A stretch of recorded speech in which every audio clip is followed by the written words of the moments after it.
हम लोग श्रीमद् भागवतम के प्रथम स्कंद के 11वें अध्याय के 38वें और 39वें श्लोक को देखने का प्रयास करेंगे, समझने का प्रयास करेंगे। आप लोगों ने 37वें श्लोक में सुना था, तमयं मन्यते लोको हि संगम अपि संगिनम आत्मौपम्येन मनुजम व्यापृण्वानं यथोबधः। तम भगवान श्री कृष्ण को अयम मन्यते, ये सब लोग जो सामान्य लोग हैं, अज्ञानी लोग हैं, ये मानते हैं यद्यपि भगवान असंगम अपि, यद्यपि वह इस प्रकृति के गुणों का बिल्कुल संग नहीं करते, फिर भी संगिनम, उनको ऐसा मानते हैं कि वह प्रकृति गुणों का संग करते हैं। क्यों मानते हैं? आत्मपम्मे न मनुजम, वह अपने अपने से तुलना करके मानते हैं कि वह भी एक मनुष्य की तरह ही तो है। हाँ, हो सकता है मनुष्य अच्छे मनुष्य हो और असाधारण मनुष्य हो, लेकिन है तो मनुष्य ही ना। अप्राकृत शरीर किसी का हो, यह तो धारणा है ही नहीं उनकी। ऐसा क्यों? देखो, व्यापूर्णवानम, भगवान अपने, जैसे भगवान सत्यभामा के प्रेम के वशीभूत होकर के उसके लिए पारिजात लेके आ रहे हैं, उनके क्षमा कीजिए, उसके लिए, उनके लिए पारिजात लेके आ रहे हैं। तो सोचते हैं कि जैसे इस जगत में व्यक्ति पत्नी से आसक्त होकर के बहुत कुछ करता है, ऐसे भगवान भी कर रहे हैं और भगवान भी एक मनुष्य ही है।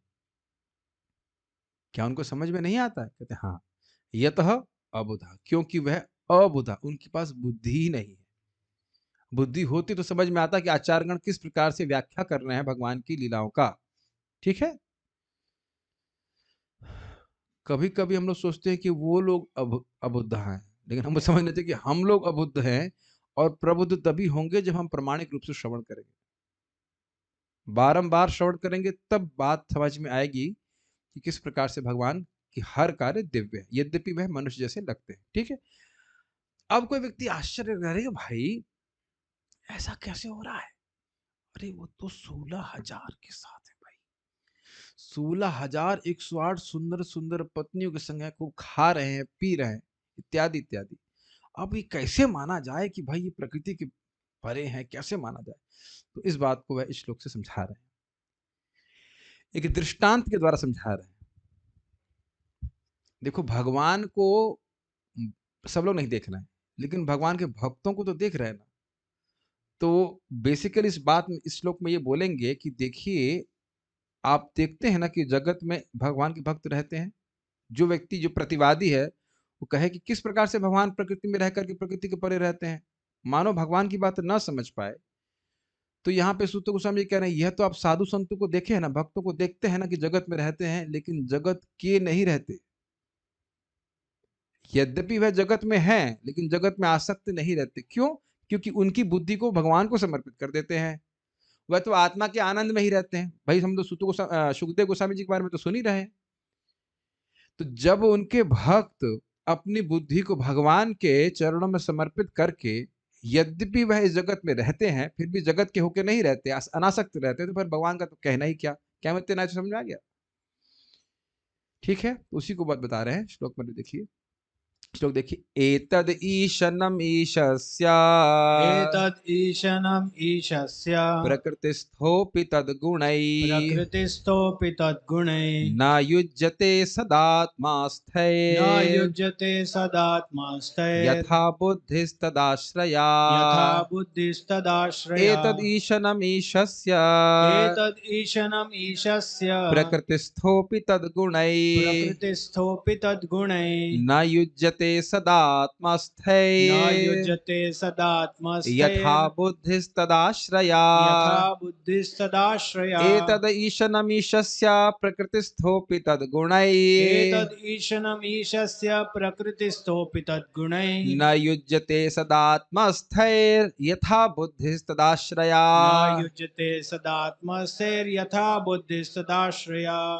इसके हम अनुवाद को देखते हैं। यह तो अनुवाद, यह तो भगवान की अलौकिकता है कि वे भौतिक प्रकृति के गुणों के संसर्ग में रहते हुए भी उनसे प्रभावित नहीं होते। जैसे अगर मैं ये कहूं कि मैं अपनी उंगली को उसमें पानी में डालूं और भीगी नहीं, ये कैसे हो सकता है? नहीं, ऐसा तो नहीं हो सकता। इसको फेंक देना बाद में। तो उंगली को पानी में डालें और कहें कि भीगे नहीं, ऐसे कैसे हो सकता है? लेकिन एक देखिए, इस जगत में भी आकाश तत्व है जो कभी नहीं भीगता। जब आकाश में ऐसा गुण है तो भगवान में क्यों नहीं हो सकता, बताइए। आकाश नोपलिप्यते, गीता में बोलते हैं, जिस प्रकार से सब कुछ सारी वस्तुएं आकाश में है और आकाश सब वस्तुओं में है, लेकिन आकाश किसी में लिप्त नहीं होता है, उसी प्रकार से भगवान में सब कुछ है और सब में भगवान है, लेकिन भगवान लिप्त नहीं होते। समझ में आ गया? आकाश कहीं गीला हो रहा है, बताइए, कभी शब्द सुने कि आकाश गीला हो गया? बताइए, कभी नहीं सुने होंगे ना। और सारा गीलापन और अग्नि और सूखापन जो कुछ भी है सब आकाश में है कि नहीं? आकाश से बाहर तो नहीं है। तो ये भगवान गीता में सब इस बात को बोलते हैं, आकाश नोपलिप्यते, जिस प्रकार से आकाश लिप्त नहीं होता। चलिए, यह तो भगवान की, चलिए मतलब भागवत में प्रवेश करते हैं। यह तो भगवान की अलौकिकता है कि वे भौतिक प्रकृति के गुणों के संसर्ग में रहते हुए भी उनसे प्रभावित नहीं होते। कितना अद्भुत भगवान का गुण है, बताइए। हम कौन से समय गुणों से प्रभावित नहीं होते, जरा विचार कीजिए। जिस समय आप कहते हैं हमारा जब बड़ा अच्छा हो रहा है, वह भी वस्तुतः हम लोग थोड़ा सत्वगुण में चित्त रहता है तो हरि नाम उसको मतलब आस्वादन कर पाते थोड़ा। वैसे तो दिव्य वस्तु है, लेकिन फिर भी अब हमारे लिए तो ये कल्पना ही करना मुश्किल है कि गुणों के परे की स्थिति होती क्या है। मैं महाराज से और बोल रहा था, महाराज परम पिता वृंदावन चंद्र महाराज को, वृंदावन चंद्र महाराज को पूछा, महाराज जी जब करते हैं भक्ति करते हैं तो प्रकृति के गुण मतलब से उड़ जाते हैं क्या ना क्या? अरे थोड़ा सस्पेंड हो जाता है, उसी को खुश हो जाते हैं आप। थोड़ी देर के लिए गुणों का प्रभाव कुछ कम हो जाए, रजोगुण तमोगुण का, उसी में हम खुश हो जा रहे हैं, है कि नहीं? लगता है एकदम दिव्य हो गए, फिर उसके बाद रजोगुण का प्रभाव चालू हो जाता है। हम कल्पना भी नहीं कर सकते, इसीलिए बहुत सुनने की जरूरत है। इसी प्रकार जिन भक्तों ने भगवान की शरण ग्रहण कर ली है, वे भी भौतिक गुणों से प्रभावित नहीं होते। एक छोटा सा बात, एक छोटी सी बात समझ में आ जाए। बड़ा इंटरेस्टिंग एग्जाम्पल भक्ति बृहत भागवत महाराज प्रभुपाद जी के जीवन से दे रहे। प्रभुपाद जी की शिष्या थी और महाराज के शब्दों में क्या थे, क्या शब्द था उनका, क्या था, स्टनिंगली ब्यूटीफुल, स्टनिंगली बहुत ज्यादा सुंदर।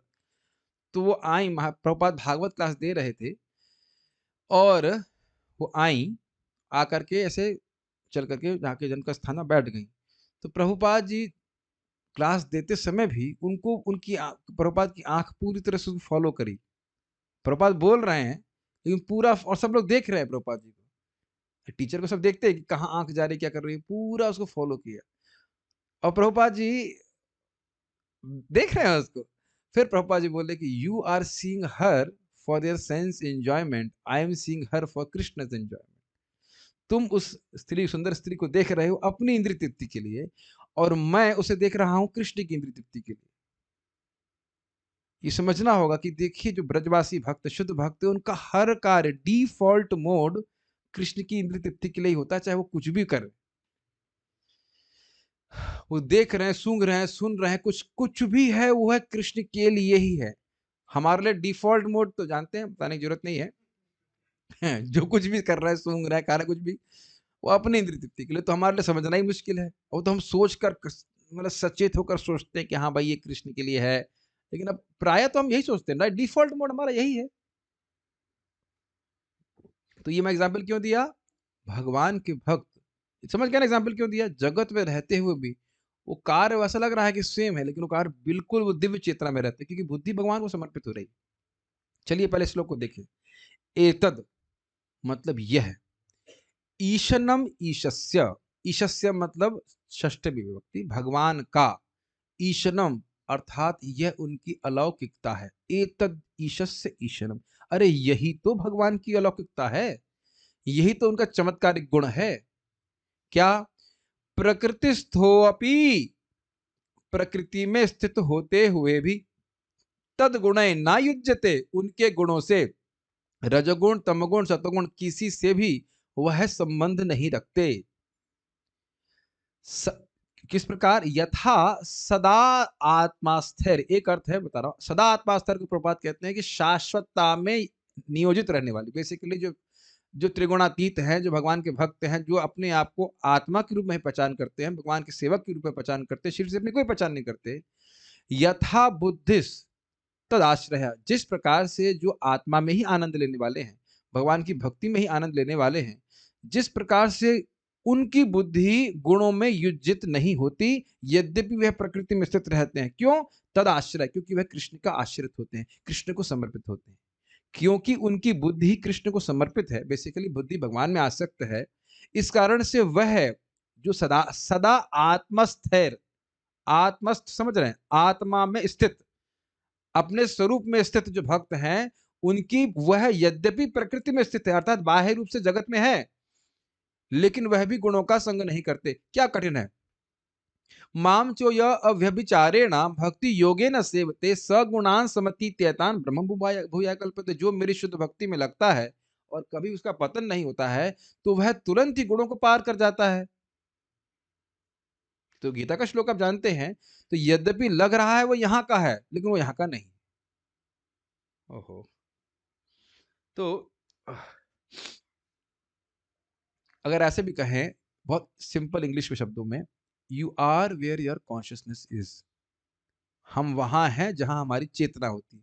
क्या आप लोगों को कभी ऐसी डांट पड़ी है क्लास में, कहाँ हो भाई? तो आप कहेंगे तुम्हारा दिमाग खराब हो गया है। अरे हम ये बैठे तो हैं यहाँ पे,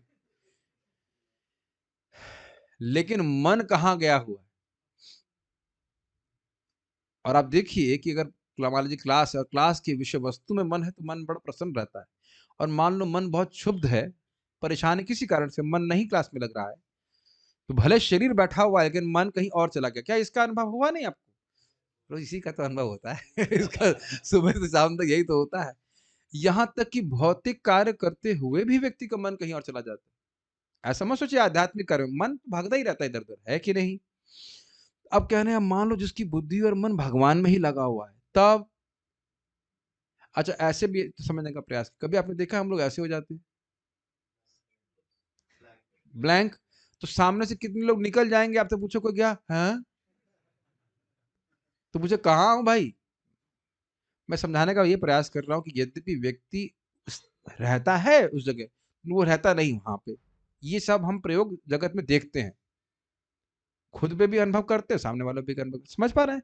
तो जिनका मति भगवान में लगी हुई है, प्रेमावस्था को प्राप्त हुआ, जगत में रहते हुए भी नहीं रहते, बल्कि प्रेम तो आगे की बात है, भाव स्तर पे भी व्यक्ति जगत में पूरी तरह से त्रिगुणातीत अवस्था में रहता है। देह स्मृति नाही जार संसार बंधन कहाँ था। अच्छा ऐसे समझ लीजिए एक और उदाहरण से, रात में सोते हैं कि नहीं, रूम पे रहते हैं ना, और कोई मान लीजिए उस टाइम गहरी नींद में हम पूछे अब आप हैं, तो आप उत्तर कुछ देने वाले हैं कि हैं नहीं है, हम तो किसी और दुनिया में है कि नहीं। यद्यपि शरीर तो है वहां पे, शरीर रूम में है, लेकिन आप कहीं और है कि नहीं। सारे उदाहरण से समझाने का प्रयास कर रहा हूँ कि भाई जब ये क्यों बोल रहे हैं, जब भगवान में बुद्धि समर्पित होने वालों की यह स्थिति होती है कि जगत में रहते हुए भी जगत के नहीं रहते, तो भगवान इसमें आकर ऐसा करें तो क्या कौन सी आश्चर्य की बात है। ठीक है ना, भगवान को नहीं समझ रहा तो कम से कम भगवान के आश्रित भक्तों को तो समझो भाई, वो तो समझ ही रहे हैं। साधु साधु संत इस प्रकार के होते हैं। बहुत प्रसिद्ध घटना है, मतलब बात है कि साधु संसार में रहे तो कोई दिक्कत नहीं है, लेकिन संसार साधु के अंदर रहे तो बहुत दिक्कत है। कुछ समझ में आया? और हम चैतन्य चरितामृत में श्रवण कर चुके हैं कि जिस व्यक्ति को प्रेम प्राप्त हो जाता है, उसकी भक्ति लता जाकर के कृष्ण के चरणों में प्राप्त हो जाती है, मतलब लिपट जाती है और प्रेम फल निकलने लगता है उसमें से, तो वो बैठा यहाँ पे है, लेकिन वह गोलोक के प्रेम का आस्वादन कर सकता, करता है, कर सकता नहीं, करता है। और इसको एक और तरह से समझ लीजिए, प्रभुपाद जी से अमेरिका में पूछा गया, Swami ji are you here, Swami ji are you here, दो तीन बार पूछा गया, तो प्रभुपाद ने कहा no, I am in Vrindavan. और यही हम लोग रागानों का भक्ति में भी के बारे में भी सुन सके हैं कि भले वो कहीं पे भी हो, वो आंतरिक भाव से वह वृंदावन में ही हमेशा रहता है। तो भगवान चैतन्य महाप्रभु के सारे पार्षद वृंदावन में फिजिकली नहीं आए, ध्यान देना होगा। बहुत सारे पार्षद पुरी में रहे हैं या अन्य जगह भी रहे हैं, तो इसलिए यह नहीं सोचना चाहिए कि सारे पार्षद इनके वृंदावन में ही रहे, लेकिन आंतरिक रूप से सभी को वो ब्रज का ही भाव प्राप्त था। तो मेरी बात आप सब समझ गए होंगे, जो अपने स्वरूप में स्थित हो गया, उसकी बुद्धि भगवान को ही आश्रित रहती। जब वह प्रकृति गुणों से प्रभावित नहीं होता है, तो फिर भगवान का तो कहना ही क्या। तो ये भगवान की क्षमता को दिखा रहा है। ठीक है, ओके, अनुभव देखिए, एतदेव, यही तो ईशस्य भगवान की ईशनम अर्थात दिव्यता है, यत कि प्रकृतिस्थ प्रकृति के संपर्क में रहकर अपि यानी भी तद गुणय उसके गुणों से न युज्यते कभी प्रभावित नहीं होते। अच्छा एक बात थोड़ा समझना होगा, ये गुणों का प्रभाव क्या है। देखिए सतगुण का प्रभाव है ज्ञान प्रकाशित करना, तो अब भगवान का ज्ञान कभी लोप हो जाता हो तो कोई मतलब ही नहीं। क्या ज्ञान ज्ञान प्रकाशित करेगा? सत्वगुण। रजगुण का क्या प्रभाव होता है?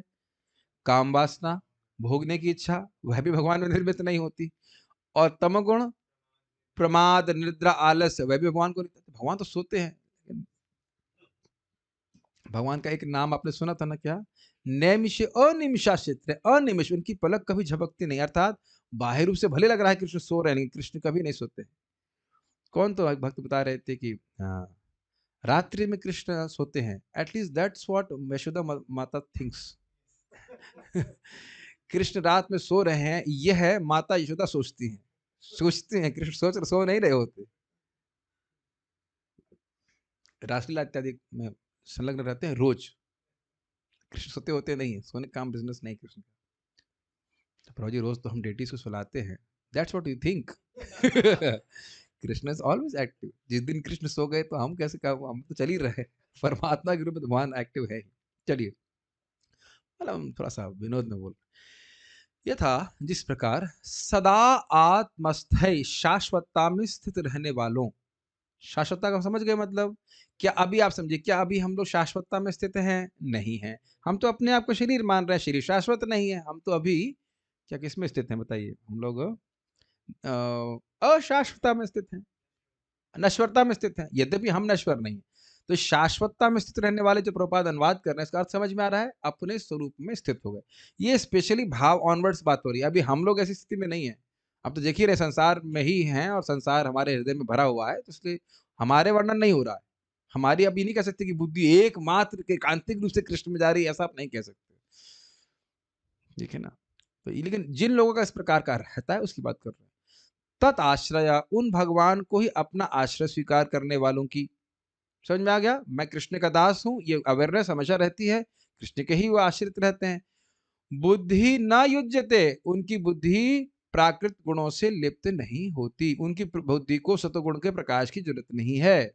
यह रजोगुण के से प्रभावित, काम से प्रभावित नहीं होती और तमोगुण के आलस आदि से भी प्रभावित नहीं होती। इसी को भगवान गीता में भी कहते हैं, प्रकाशम च प्रवृत्ति, हाँ यही ना, प्रकाशम च प्रवृत्तिम च मोहम एवं च पांडव। नहीं, यही श्लोक है, ऐसे भूल रहा हूँ श्लोक की। जो निर्गुण अवस्था में रहता है वो गुणों के प्रभाव को देखता है, उसके प्रति उदासीन रहता है, उसके अनुसार वो कार्य नहीं करता। कभी सतोगुण का प्रभाव हो रहा है, कभी रजोगुण का हो रहा है, कभी तमोगुण का, ही जस्ट रिमेन्स एन ऑब्जर्वर। तो ये लोग भगवान की, उनकी उनकी बुद्धि सदा ही भगवान में आश्रित रहती है, भक्ति में ही लगे रहते हैं, तो वह दिव्य दिव्य पद पे स्थित रहते हैं। फिर से श्लोक कोट कर रहा हूं, माम च यो अव्यभिचारेण भक्ति योगे न सेवते सगुणान समतीत्यतान ब्रह्म भूभाया कल्पते। तो जो व्यक्ति अव्यभिचारी भक्ति में स्थित हो गया, अव्यभिचारी मतलब साधन भी भक्ति है, साध्य भी भक्ति है, भक्ति में भगवान की दिव्य प्रेम भक्ति में लगा हुआ है, तो उसका गुणों का कोई संग नहीं होता है, वो गुणों के पार चला जाता है। श्रीधरी, यह क्यों होता है? यह क्यों होता का मतलब, भगवान प्रकृति के गुणों का संग करने के बाद भी दिव्य पद पे क्यों स्थित रहते हैं? क्योंकि वह क्लासेस में मोबाइल चलाते हैं। मोबाइल दूर रखो। हिंदी हिंदी पढ़ना जानते नहीं आप, धोखेबाजी कर रहे हो। हिंदी पढ़ना जानते हो? सुनो केवल आप, तो अगर तो किताब लेके आ सकते हैं, इंग्लिश पढ़ सकते, कोई बात नहीं, देखिए देखिए आपका नमक खाए हैं। आपको कैसे डांट सकते हैं? हलवा भी खाए।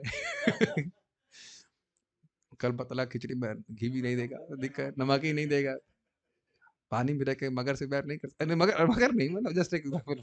ठीक, आपके लिए अलाउड है, whatever you want, you can play games also. ठीक है।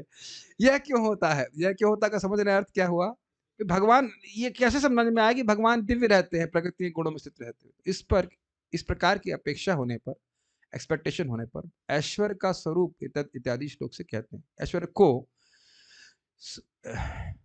सॉरी सही लिखा हुआ, ऐश्वर्य का स्वरूप एतद इत्यादि श्लोक से कहते हैं, अर्थात भगवान को ऐश्वर्य क्या है, उसका स्वरूप क्या, यह श्लोक से वर्णित। ऐश्वर्य वर्णित हो रहा है ना, भगवान प्रकृति में रहते हुए भी प्रकृति से प्रभावित नहीं होते। और एक चीज और सुनिए, गीता में 7वें अध्याय भगवान बोलते हैं कि, क्या श्लोक याद रहा, वो देवी ऐसा गुणमयी से पहले वाला श्लोक है कि इस जगत में ऐसा कोई व्यक्ति नहीं है जो गुणों से प्रभावित ना हो, सभी लोग गुणों से प्रभावित है। श्लोक याद नहीं आ रहा है, बहुत अच्छा श्लोक, इधर देखिए, इसमें देवी ऐसा गुणमयी से पहले वाला श्लोक है, एकदम से आ नहीं रहा, बहुत अच्छा श्लोक है। इसमें कहते हैं कि ऐसा कोई भी व्यक्ति नहीं है जो गुणों से प्रभावित ना हो। कोई हाँ, त्रिभिर गुणमयर भावेर एभि सर्वमिदं जगत मोहितम ना भी जानाति मामेभ्य परमव्ययम। इन तीन गुणों के द्वारा सभी भाव सारे लोग प्रभावित हैं और मोहित हैं, इस कारण से मुझको नहीं जानते। क्यों? मामेभ्य परम अव्ययम, मैं तो परम हूं इस गुणों के द्वारा। तो अब कोई कहे हाँ भगवान परम है, आप बाहर रहते होंगे, ठीक नहीं, इस जगत में रहते हुए भी परम है, ये भगवान का अचिंत ऐश्वर्य है। ठीक है, परमात्मा का यही ऐश्वर्य है कि प्रकृति में स्थित रहकर भी वे प्रकृति के गुणों गुणों अर्थात सुख दुख आदि से कभी भी संबंध नहीं होते। प्रकृति के गुणों का मतलब समझने का प्रयास करें, इससे ये प्रकृति के गुणों के कार्यों का वर्णन हो रहा है। सुख दुख लाभ हानि मान अपमान इत्यादि राग द्वेष, ये सब प्रकृति के गुणों के द्वारा होता है और इससे भगवान कभी प्रभावित नहीं होते, ये बात बोल रहे हैं। ठीक, यह उसी तरह से होता है जिस तरह आत्माश्रित बुद्धि भी प्रकृति के गुणों से कभी लिप्त नहीं होती। आत्माश्रित मतलब जिसका स्वरूप जो स्वरूप में स्थित हो गया, अब भगवान के दास के रूप में जिसके स्वरूप प्रकट हो गया, उसी के आश्रित बुद्धि मतलब अब वह भोग बुद्धि कभी इंद्रियों में नहीं जाती है। जैसे भोग हमारी हमारी बुद्धि लगातार योजना बनाती रहती है कि नेक्स्ट इंद्रिय तृप्ति कहाँ है, और नहीं मिलने से हम व्यग्र हो जाते हैं। ये बातें समझ में आ रही है? इंद्रिय तृप्ति नहीं, नेक्स्ट नेक्स्ट कहाँ है, नेक्स्ट आहार निद्रा भय मैथुन कहाँ है। इसी प्रकार से बुद्धि आश्रय ली रहती है बद्ध जीव का। मेरी भाषा समझ में आती है? इन आत्माश्रित बुद्धि का मतलब हो गया वह कदाचित कभी भी भोग में नहीं, भोग की प्लानिंग नहीं करती। Can you imagine that? कभी भी भोग की प्लानिंग नहीं आती, कोई वासना नहीं, केवल कृष्ण की सुख की वासना, कृष्ण की सेवा की इच्छा। Make sense? तो कह रहे हैं कि वह भी नहीं लिप्त होता, शरीर में है लेकिन उसकी इच्छा वच्छा नहीं जगत में। आत्म व्यतिरिक्त शरीर में रहने वाली बुद्धि भी शरीर के सुख दुख आदि से युक्त नहीं होती। आत्म व्यतिरिक्त शरीर में रहने वाली, इसका अर्थ क्या है? बहुत कठिन हिंदी हो गई। व्यतिरिक्त मतलब अलग, सेपरेट। देखिए, शरीर में रहते हुए भी शरीर से अलग रहने वाली बुद्धि भी शरीर के सुख दुख से युक्त नहीं होती, ये कहने का अर्थ। जैसे आप लोगों की मोटरसाइकिल रहती है या कार रहती है, तो इतना तो क्षमता है ना कि हम कार से अपने आप को अलग देख सकें। कार कहीं ठुक जाती है या कार पे कोई थूक देता है तो आप यह नहीं मानते हो कि आप पे थूका है। डिपेंड करता है कि हम कितना कार से आ सकते हैं। ये भी देख लीजिएगा, कभी कभी किसी की कार ठोक दी जाती है तो क्या बोलता है? तूने मेरे को ठोका। या बोलता है क्या? ए ठेला, ए रिक्शा। अब रिक्शे को बुला रहे हो कि आदमी को बुला रहे हो? बुला रहा है आदमी, लेकिन आरोपण कर रहा है रिक्शे का उस आदमी पे। समझ में आई बात? और यहाँ पे भी आप देखिए, लोग सोचते हैं कि मैं अगर श्रेष्ठ कार में घूम रहा हूँ, कौन सा नाम बताइए, जैसे BMW, big money waste. Any, मान ले बीएमडब्ल्यू में घूम रहा है और कोई साइड से मारुति कार या मारुति 800 में जाएगा तो उसको ऐसे देखे से किसी जानवर को देख रहा है, निम्न मारुति 800 लाइक दैट। अब यह अपनी पहचान हो गई ना कार से, और उस कार में हल्का सा खरोंच लग जाए, कोई चाबी से बच्चे खेलते ना मार दे तो उसको लगे उसके हृदय पे ही खरोंच मार दे। ये सब किसकी वजह से बताइए? आइडेंटिफिकेशन की वजह से। तो अब हमारे शरीर में जो भी कष्ट आता है, कुछ आती है, तो हम लोग बहुत दुखी हो जाते हैं। लेकिन शुद्ध भक्त यद्यपि शरीर में रहते हैं और वो कष्ट का अनुभव भी कर सकते हैं, करते हैं, लेकिन वे कभी मिजरेबल नहीं होते, दुखी नहीं होते। कुछ समझ में आ रहा है? बैलेंस हो रहा है? नहीं। और अगर अभी नहीं समझ में आ रहा है, ऐसा उदाहरण दूंगा कि आप लोग एकदम विश्वास ही नहीं करेंगे। जयदेव गोस्वामी जी को सब जानते हैं, महान भक्त। नहीं जानते? तब कर कमल वरे, आपने सुना है? सुना है, रोज गाते हैं, याद हो गया है। उन्होंने लिखा है दशावतार। ठीक है, गीत गोविंद सब उन्होंने लिखा। शुद्ध भक्त भगवान की, उनके हाथ और पैर काट करके चोरों ने कुएं में डाल दिया। कितना दुखी होंगे ना? नहीं, आनंद थे। कहते हैं भगवान अब यहाँ कोई डिस्टर्ब नहीं कर रहा है, अब कोई खाने को भी नहीं दे रहा होगा। जगन्नाथ जी कृपा है, मैं यहाँ बिल्कुल निर्बाध भगवान का भजन कर रहा हूँ। बताओ, हद हो गई, हद हो गई ना। हम लोग कल्पना नहीं करते, रो रो के हम लोग मर जाएंगे, शायद हार्ट अटैक हो जाएगा। अब क्या करूं, हाथ और पैर भी नहीं कि हम कुछ प्रयास कर सकें, और किसी को पुकार भी दे रहे हैं, आनंद में कर रहे हैं। बताओ भाई, हद हो गई। जैसे कोई भक्त लोग बोलते हैं, जैसे मान लो कहे कि, जैसे मैं पूछूं एकदम से, हठात पूछ लूं, करना मित्र प्रभु आपने अपनी मोटरसाइकिल में पेट्रोल लास्ट टाइम कब भरवाया? पता नहीं, बस ये हिसाब किताब। तो मान लो कभी पूछ ले कि भाई आपने ब्रेकफास्ट कब खाया, तो याद है हाँ सुबह खाया। और कल सुबह फिर याद आ जाएगा कि खाना है। अब भाव स्तर पे देह की स्मृति ही नहीं रहती, देह है कि नहीं यही याद नहीं रहता। आचार्यगण बताते हैं शराब पिया व्यक्ति को याद ही नहीं रहता कहाँ पड़ा है, ऐसी प्रेमावस्था होती है। तो भगवान की तो बात बहुत दूर की है, जो प्रेमी भक्त हैं वही जगत में रहते हुए जगत के नहीं होते। सारे उदाहरण समझ में आ गया, क्लियर हो गया जी, ठीक। तो वो सुख दुख से प्रभावित नहीं होता। किंतु शरीर की उपाधि से युक्त जीव शरीर के गुणों से युक्त होता है। Make sense? केवल शरीर में रहने मात्र से आप उपाधि से युक्त नहीं होते हैं। जब हम उसको उपाधि को स्वीकार कर लेते हैं तब हम उससे युक्त होते हैं। भाई जैसे हमारा ऑफिस है, उसमें लिखा हुआ टेम्पल मैनेजर शुभ कृष्ण दास। आप लोग भी तो ऑफिस से जाते हैं बाहर, कभी लगता है कि हम अपने ऑफिस से बाहर निकल रहे हैं? कभी लगता है? कभी नहीं लगता। है कि नहीं? और वो क्या ऑफिस मेरा है? लेकिन अब मान लो हटाया जा रहा है, तो अब लग रहा है कि ऑफिस से बाहर निकाला जा रहा है, या मतलब जो भी हटाया जाए तो, या जो भी किसी किया जाए। यस, दो जो लोग अपना घर खरीद लेते हैं, दूसरा एग्जाम्पल सोच लीजिए, तो वो मानते हैं कि हमारा घर है, वो घर वाला उनका कुछ नहीं है, खाली पेपर में लिख दिया गया है इसलिए वो मान रहे हैं। तो उस घर से निकाल, कितने ही घरों में जाते हैं ना, कुछ नहीं कठिनाई होती है, एकदम प्रैक्टिकल एग्जाम्पल है कि नहीं। और अपने घर से निकाल दे कोई तो, और वो घर है क्या अपना? तो ये उपाधि समझ रहे हैं, उपाधि एक आइडेंटिफिकेशन है जिसकी वजह से सुख दुख हो रहा है। ठीक। तो ये समझना बहुत जरूरी है कि जो आत्मा, जो भक्त, जो व्यक्ति इस उपाधि से रहित हो गया, अपनी पहचान शरीर से नहीं कर रहा है, वो कोई दुख नहीं होता, कोई सुख दुख नहीं होता। हमें बड़े बड़े अजीब अजीब से सपने आते हैं, पता नहीं किसके बारे में क्या क्या आ जाते हैं। अरे वो ऐसा काम कर रहा है, वैसा काम कर रहा है, इतने में सपना टूट गया। अरे जो सुख दुख सपने में अनुभव कर रहे हैं, वो तो स्वप्न में जो दिख रहा है उससे पहचान करने के कारण हो रहा है ना, बाकी तो कोई सुख दुख तो है नहीं। अब तो क्लियर हो गया होगा। अतएव प्रकृति में रहकर भी उसके गुणों से युक्त नहीं होना ही ईश्वर का ईश्वरत्व है। ये समझ में आ गया बात? लिंक नहीं समझ में आ रहा है? अरे जब भगवान को आश्रित भक्त भी इस जगत के सुख दुख से प्रभावित नहीं होते हैं, तो फिर भगवान क्यों प्रभावित होंगे बताइए? Is it clear? ठीक। सारा दर्शन 1:11:38। ठीक है, हम इस बात से सहमत हैं कि महिषियों, महिषी मतलब रानियों के साथ भगवान की लीलाएं अप्राकृत हैं, क्योंकि भगवान की रानियां चित्त शक्ति संबंधित हैं, चित्त शक्ति की ही प्रकाशन है। अब चित्त शक्ति मत पूछना भैया, मुझे पता है, नहीं पता होगा, ठीक है, रोइए मत, घबराइए मत। चित्त शक्ति मतलब होता है संधिनी प्लस लादनी प्लस संवित को मिला करके चित्त शक्ति, भगवान की स्पिरिचुअल एनर्जी। आप लोगों को लग रहा है सब पता है, मुझे पता है, जितनी बार रिपीट करें सब गायब हो जाता है। चित्त शक्ति, चित्त शक्ति क्या होती है, संधिनी क्या होती है, क्योंकि इसको रोजमर्रा में हम डिस्कस नहीं करते, इसलिए आवश्यक है पुनरावृत्ति करना। तथापि यह प्राकृत यदुवंश में प्राकृत प्रपंच में अवतरित हुए, यह नहीं वह, क्षमा कीजिएगा, तथापि वह अर्थात भगवान श्री कृष्ण प्राकृत यदुवंश में प्राकृत प्रपंच में अवतरित हुए।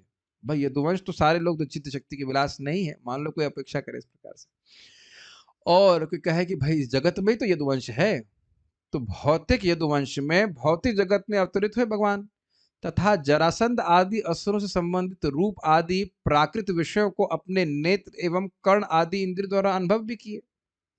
भाई हम ये मान रहे हैं कि भगवान अपनी रानियों के संग जो भी लीला कर रहे हैं वो दिव्य है, हमें इसमें कोई आपत्ति नहीं।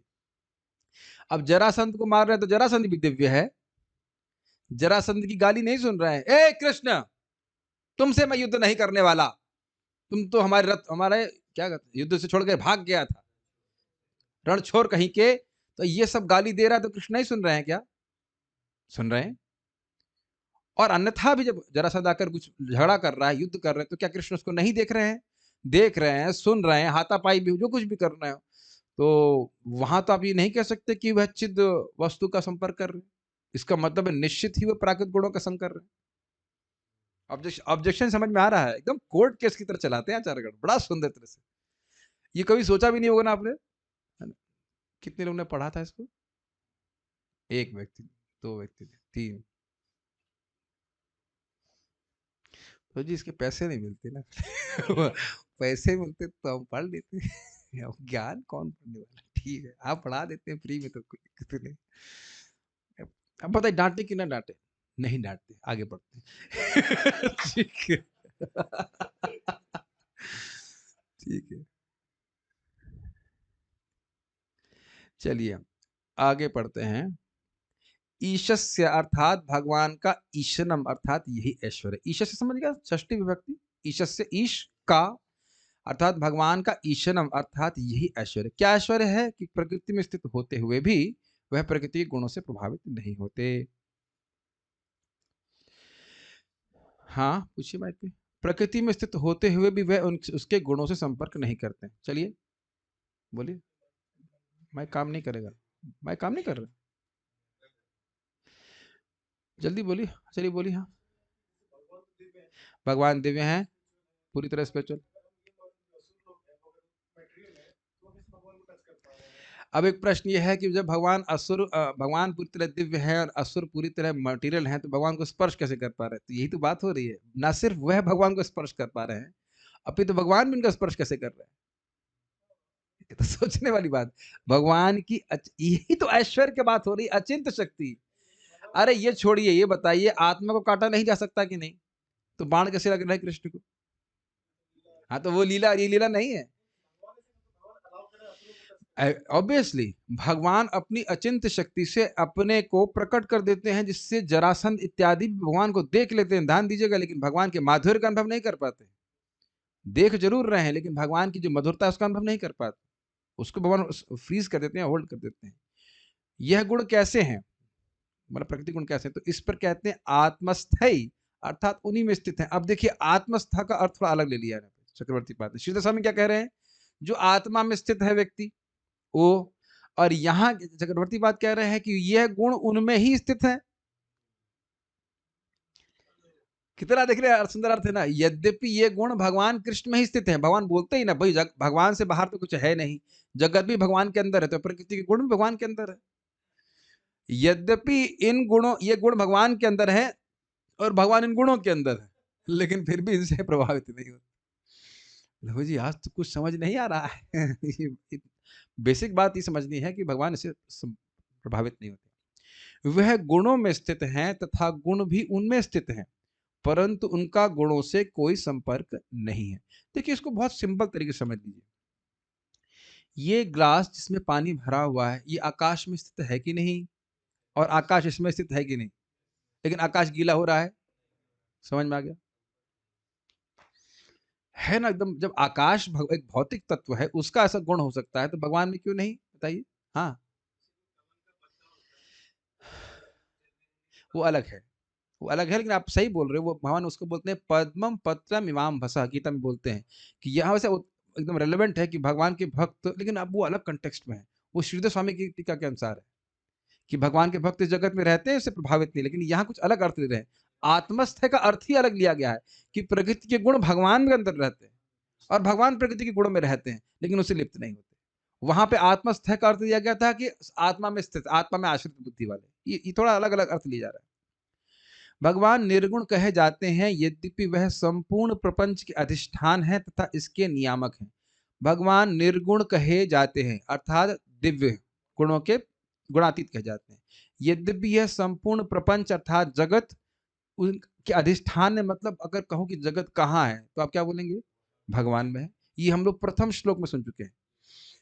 भगवान इस जगत के अधिष्ठान कारक भी है। जैसे मैं कहूं क्लास कहाँ हो रही है, क्या बोलेंगे आप? गौशाला में हो रही, तो गौशाला इसका अधिष्ठान हो गया, गौशाला क्लासरूम। तो उसी प्रकार से जगत भगवान में है, भगवान से बाहर तो कुछ भी नहीं है ना।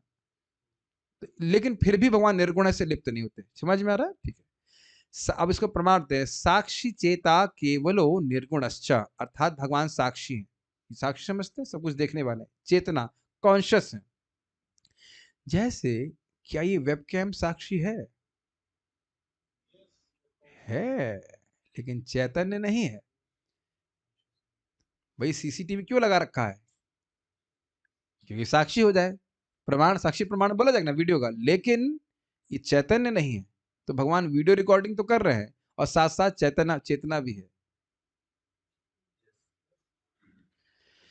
तथा पूर्णतया गुणों से रहित है, निर्गुण है। तो एक चीज बता रहे हैं यहाँ पे श्वेताश्वतर उपनिषद की व्याख्या। सत्वादयो न संति शे यत्र च प्राकृता गुणाः, अर्थात सत्व रजत तथा तम के भौतिक गुण भगवान में नहीं रहते।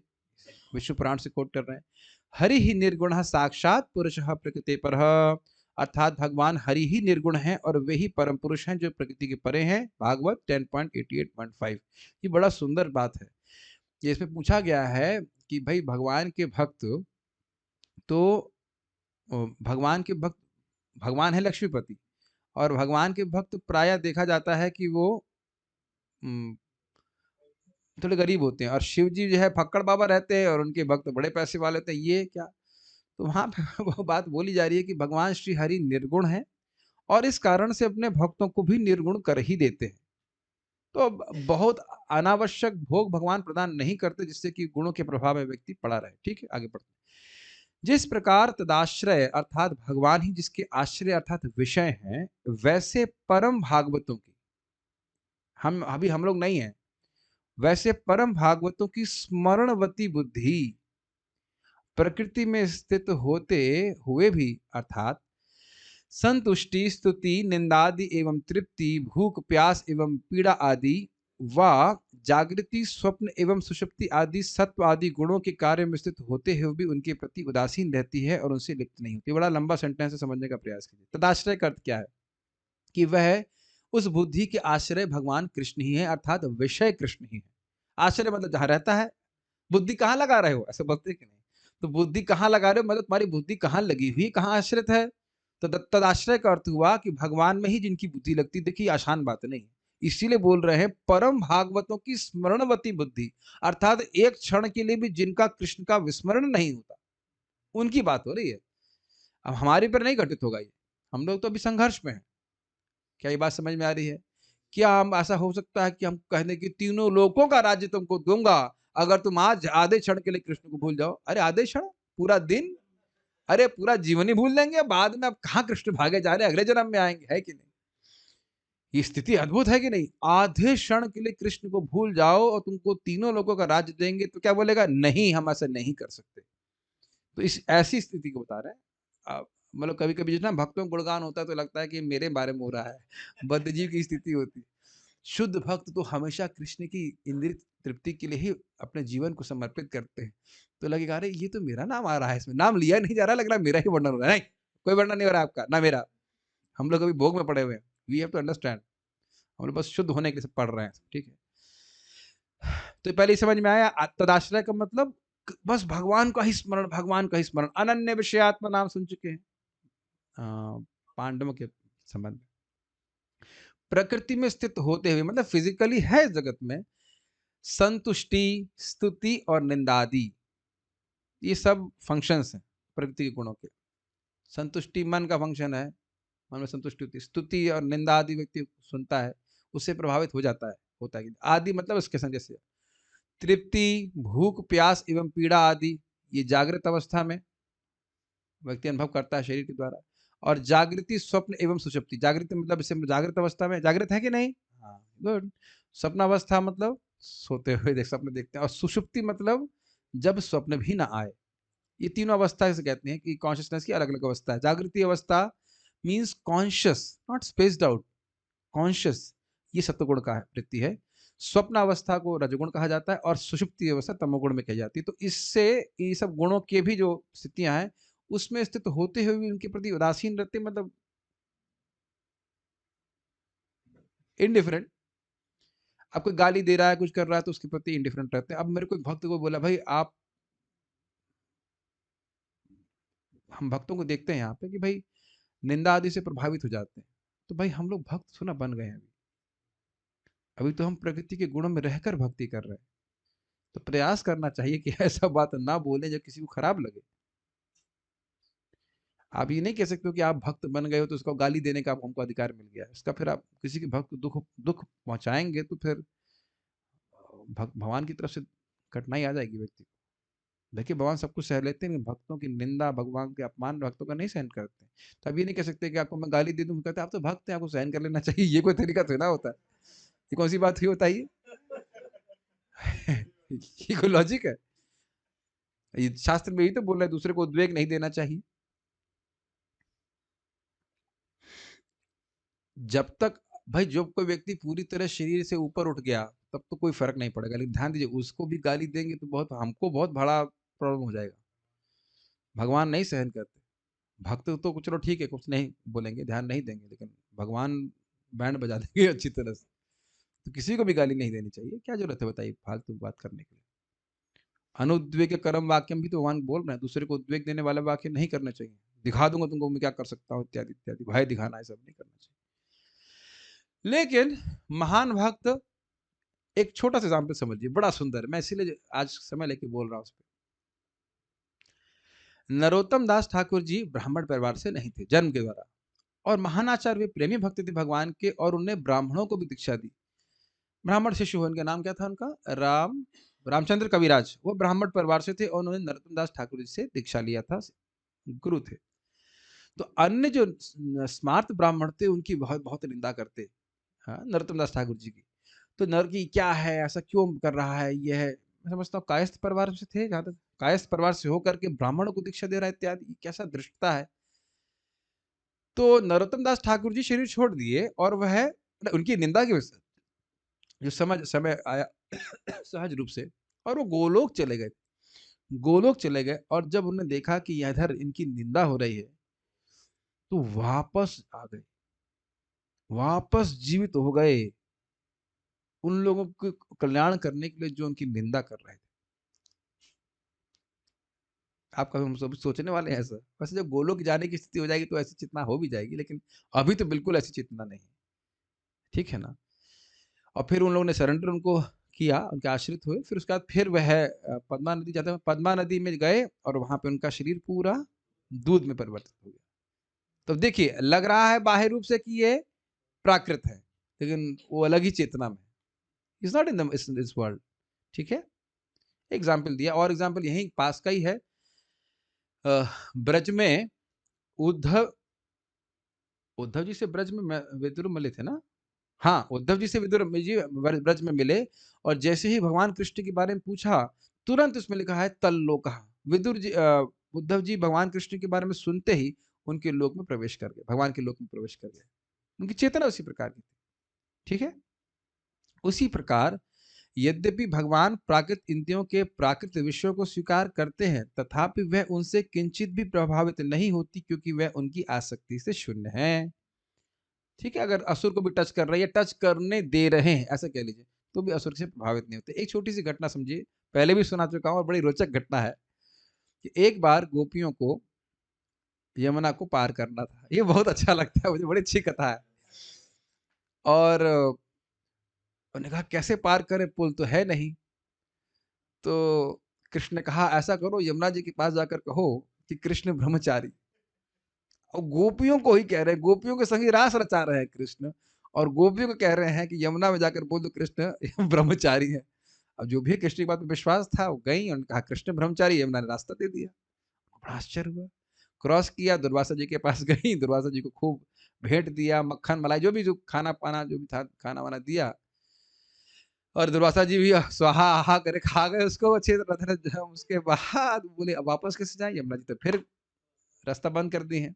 तो क्या है, उनसे बोलो दुर्वासा दूर बहारी, दुर्वासा जी केवल घास खाते हैं। अब गोपियों को और आश्चर्य आ रहे हैं, वही तो ये खूब पुआ पकौड़ी खा रहे हैं दबा करके, और कह रहे हैं कि यहाँ पे दुर्वासा जी दुर्बहारी, ये कैसे। उन्होंने बोला दुर्वासा दुर्बहारी, फिर यमुना जी ने रास्ता दे दिया। तो यहाँ पे शिक्षा ये है कि भगवान कृष्ण यद्यपि रासलीला कर रहे हैं, लेकिन भोग से भोग आसक्ति नहीं है। उसी प्रकार से दुर्वासा यद्यपि पुआ पकौड़ी खा रहे हैं, लेकिन खाने की इच्छा नहीं है। ये हमारे लिए बहुत अद्भुत बात है ना। भूख लगेगी तो खाने की इच्छा क्यों नहीं होगी। अभी तो महाप्रसाद है, बोलने की भी इच्छा नहीं होती है। वो लोगों ने बोल तो दिया, यही ये सोच लेता ना भाई, बोल ही दिया गया है, हमें बोलने की क्या जरूरत है, हमें तो असली काम करने की जरूरत है। है कि नहीं। हमारे बीच में बंधन पड़ रहा है ये मुझमें और प्रसाद के बीच में। हमारे लिए समझना बड़ा मुश्किल है, क्योंकि हम बिना इच्छा के काम करते ही कहाँ है बताइए, मतलब भोग इच्छा से प्रेरित होकर। एनीवेज, तात्पर्य देखिए, हम लोग भले उस स्तर पे नहीं है, लेकिन उस स्तर का डिस्कशन बड़ा इंटरेस्टिंग लगता है मुझे, कैसा वो स्तर होगा बताइए। वेदों वेदों तथा वैदिक ग्रंथों, श्रुति तथा स्मृति में पुष्टि की गई है कि दिव्यता में लेश मात्र भौतिकता नहीं होती। स्पष्ट है, भगवान की दिव्य है, उसमें गुणों का कोई प्रभाव नहीं। भगवान दिव्य निर्गुण ही होते हैं, परम ज्ञानमय होते हैं, इस बात आप समझते हो। हरि या भगवान परम दिव्य पुरुष हैं जो भौतिक प्रभाव की परिधि के बाहर स्थित रहते हैं। यह भी अब टीका में बोला गया था, हरि ही निर्गुण साक्षात ईश्वर पर। इन तथ्यों की पुष्टि आचार्य शंकर द्वारा भी की गई है। नारायण पर अव्यक्तात्, नारायण ही इस जगत के परे हैं, अव्यक्त है। कोई यह तर्क कर सकता है कि लक्ष्मी देवी के साथ उनका संबंध दिव्य हो सकता है, पढ़ा था कि नहीं अभी, रानियों के संग में। लेकिन जिस यदुवंश में वो उत्पन्न हुए थे उसके साथ, या जरासंध तथा भौतिक गुणों से लिप्त रहने वाले अन्य असुरों के साथ उनका ऐसा संबंध कैसे हो सकता है? कुछ व्याख्या की जरूरत है? नहीं प्रभु जी, जल्दी संबंध मत करिए, हम व्याख्या सुनने आए भी नहीं, हम तो नाखूनों से लाइन बना रहे हैं लेकिन टाइल ऐसे लाइन नहीं बन पा रही नहीं नहीं, हम तो मजाक कर रहे हैं, आप लोग सुन रहे हो, देखना चक्रवर्ती बात को फॉलो कर रहे हो। इसका उत्तर यही है कि किसी भी दशा में भगवान की भगवत्ता या दिव्यता कभी भी प्रकृति के गुणों के संपर्क में नहीं आती। आकाश के उदाहरण से समझते चलिए। वस्तुतः वे ऐसे गुणों के संपर्क में इसलिए लगते हैं क्योंकि वे ही हर वस्तु के परम उद्गम हैं। क्यों? हर वस्तु उनमें ही है, उनसे बाहर तो कुछ है ही नहीं, तो भी वे ऐसे गुण कर्मों से ऊपर रहते हैं। स्पष्ट है? इसलिए वे योगेश्वर कहलाते हैं, अर्थात दूसरे शब्दों में कहना चाहे तो वे सर्वशक्तिमान। योगेश्वर मतलब ऐसा कार्य करना जो असंभव है, उसको असंभव कार्य को भी संभव करना, यह योग शक्ति कहलाती है। ये भगवान की, उसके ईश्वर हैं। यहां तक कि उनके विद्वान भक्त भी भौतिक गुणों से प्रभावित नहीं होते। विद्वान भक्त मतलब परम भागवत भक्त। देखिए, केवल शास्त्र ज्ञान होने मात्र से आप दिव्य नहीं हो जाओगे, वस्तुतः उस स्तर पे होना चाहिए। अब एग्जाम्पल प्रपात दे रहे हैं। वृंदावन के 6 महान गोस्वामी अत्यंत संपन्न एवं राजसी परिवारों के थे, किंतु जब वे वृंदावन में संत जीवन बिताने लगे तो भले ही ऊपरी तौर से उनकी दशा दारुण रही हो, किंतु वास्तव में वे आध्यात्मिक मूल्यों की दृष्टि से सर्वाधिक सुसंपन्न थे। ऐसे महाभागवत अर्थात प्रथम कोटि के भक्त मनुष्यों के बीच विचरण करते हुए भी प्रकृति के तीनों गुणों से उत्पन्न मान या अपमान, क्लियर, भूख या तृप्ति, निद्रा या जागरण से कलुषित नहीं होते। एक छोटी सी बात, क्या हम लोग भूख से कलुषित होते हैं कि नहीं? बिल्कुल होते हैं, है कि नहीं? प्यास से होते हैं कि नहीं? होते हैं। निद्रा से भी होते हैं और जागरण से भी होते हैं। सोने को ना दिया जाए, केवल जगते रहे तो भी टेंशन है, और अगर केवल सोते रहे तो भी टेंशन है। सोने से कैसे प्रभावित होते हैं, उसके लिए कुछ ना कीजिए, सुबह उठते ही अपना सेल्फी ले लीजिए, और वही जब आप लोग जूम पे आए तो उसको डीपी में डाल दीजिए कोई व्यक्ति, मैं नहीं समझ रहा हूँ, व्हाट्सएप पे अपना डीपी में सुबह के चेहरे को लगाया होगा? कभी देखे किसी के चेहरे को? नहीं लगाना चाहिए। उठते ही एकदम फ्रेश उठे, मुंह से लार रसन निकल रही हो और उसका फोटो खींच करके डीपी में लगाइए, कोई आपसे बात ही नहीं करेगा, ये कौन आदमी है, भूत का फोटो लगा दिए। तो सोते समय भी हम लोग प्रभावित होते हैं कि नहीं, बताओ? भगवान ऐसा कभी प्रभावित नहीं होते। सॉरी, भगवान के भक्त भी ऐसा नहीं होते।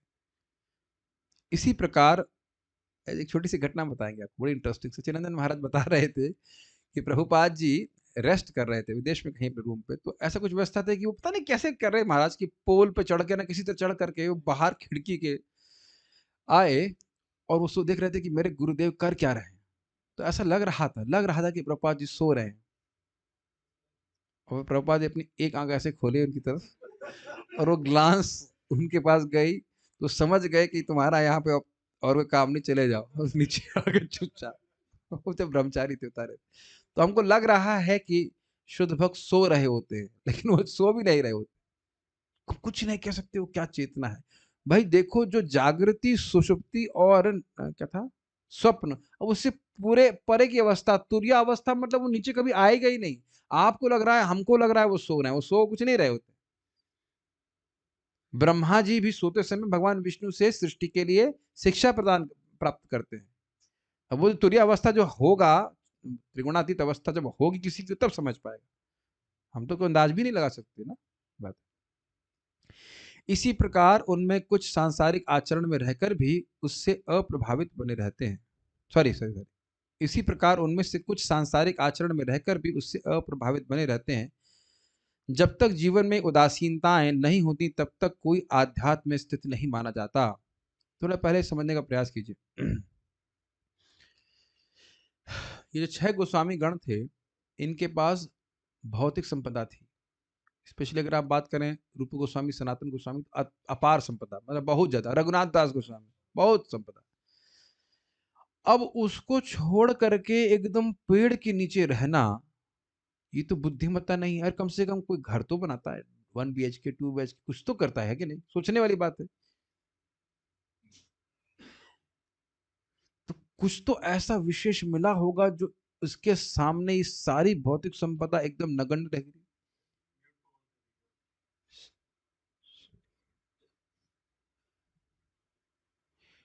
कोई तो ऐसी संपदा होगी ना, जब उनके पास कोई तो ऐसा सुख विशेष मिल रहा होगा जिस कारण से बोल गए, और रहना सोना, सोना ही भूल जाते थे। 1.5 घंटा सोते थे, 22.5 घंटे भजन करते, और कभी कभी वह 1.5 घंटा भी भूल जाते।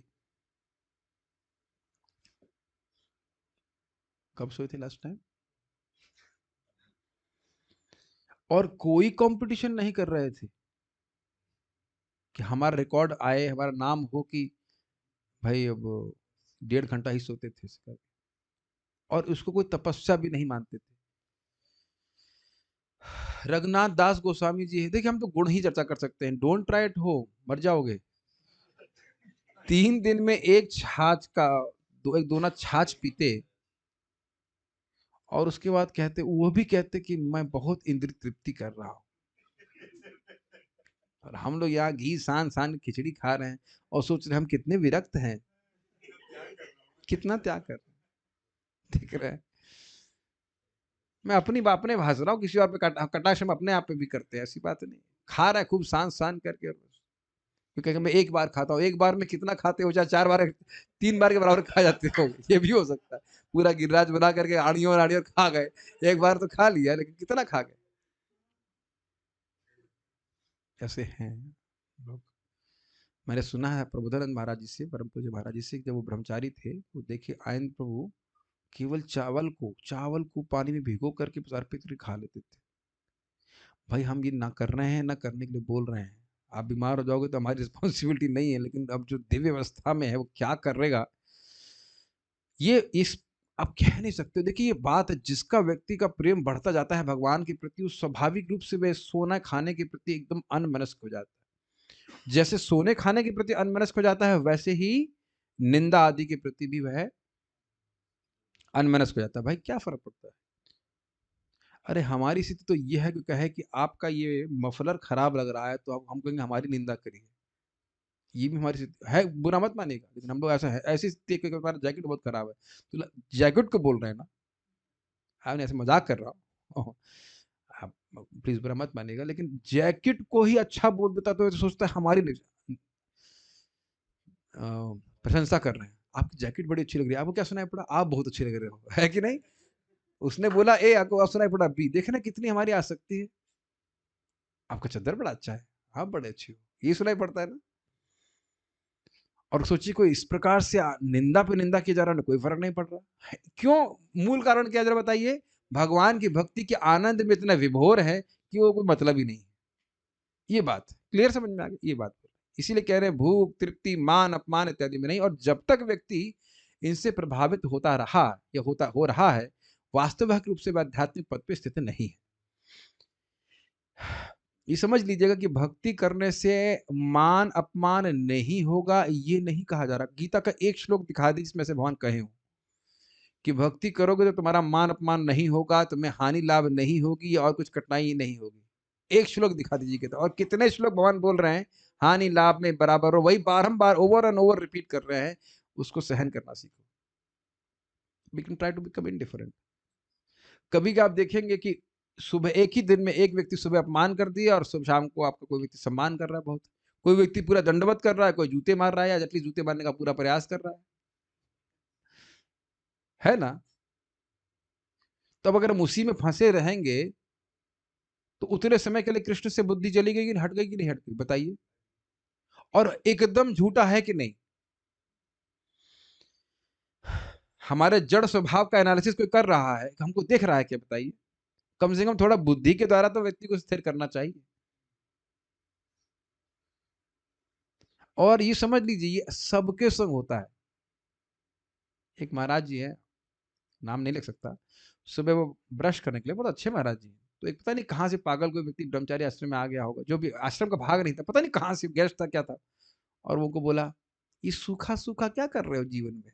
महाराज क्या कहते हैं उसको, दातुन कर रहे थे ना, महाराज से बोल रहा है। तो महाराज कुछ रिएक्ट नहीं किए। एक महान भक्त है, मैं नाम नहीं रख रहा हूँ, तो कहीं किसी गए जगह कथा करने के लिए, तो उनको बाल्टी नहीं दिया स्नान करने के लिए। अब क्या करेंगे बताइए, अब क्या रीजन है जरा बताइए। अब उस भक्त के तो उसके वो तो जिसने किया उसकी तो बाल्टी बच गई। उसका तो बैंड बच गया, वो तो भक्ति से गया। लेकिन समझ रहे हैं ये होता, ये महाराज खुद बोल रहे थे एक बार, पर मुझे राधा महाराज क्लास में बोल रहे थे ऐसा नहीं है कहीं अपमान हुआ तो चले भाग वहां से। होगा कहाँ, कहीं अपमान होगा, कहीं नहीं अपमान होगा, कहीं सम्मान होगा। और कहीं कहीं आप देखेंगे कि बिना कारण के सम्मान होता है। आप चकित तो ये सम्मान क्यों कर रहा है। और कहीं उसी तरह से बिना कारण के अपमान भी होता है। और वहां हम बड़ा आश्चर्य करने लगते हैं, भाई मुझ जैसे साधु व्यक्ति का इस प्रकार का अपमान क्यों हो रहा है।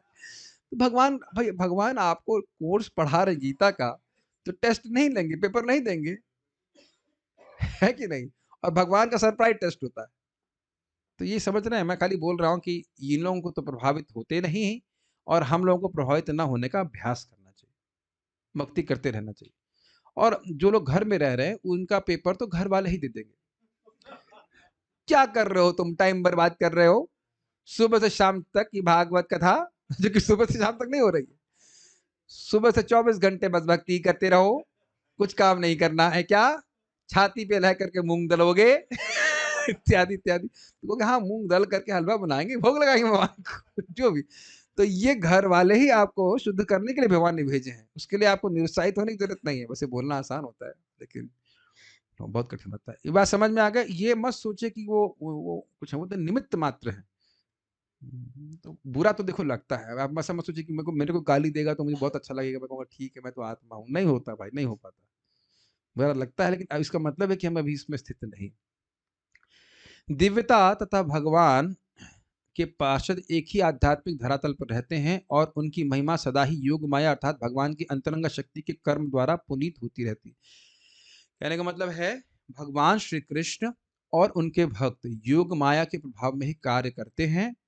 उनके कार्य सदा पवित्र रहते हैं, वे कभी भौतिक प्रकृति के गुणों से कलुषित नहीं होते। ठीक। भगवान के भक्त सदैव दिव्य होते हैं, भले ही कभी कभी उनके आचरण का पतन होता दिखता हो। भगवान भगवत गीता में बलपूर्वक घोषित करते हैं कि यदि पूर्व कर्मश के कारण कोई भक्त पतित भी हो जाए, तो भी उस भक्त को भगवत भक्ति में पूर्ण रूप से प्रवृत्त रहने के कारण पूर्णतः दिव्य मानना चाहिए। तो प्रभुपाद जी तब और आगे जा रहे हैं। अब ये परम भागवतों की बात नहीं कर रहे, क्योंकि परम भागवत कभी गलत कार्य नहीं करते। यह तो Prabhupada ji entry level devotee की बात कर रहे हैं।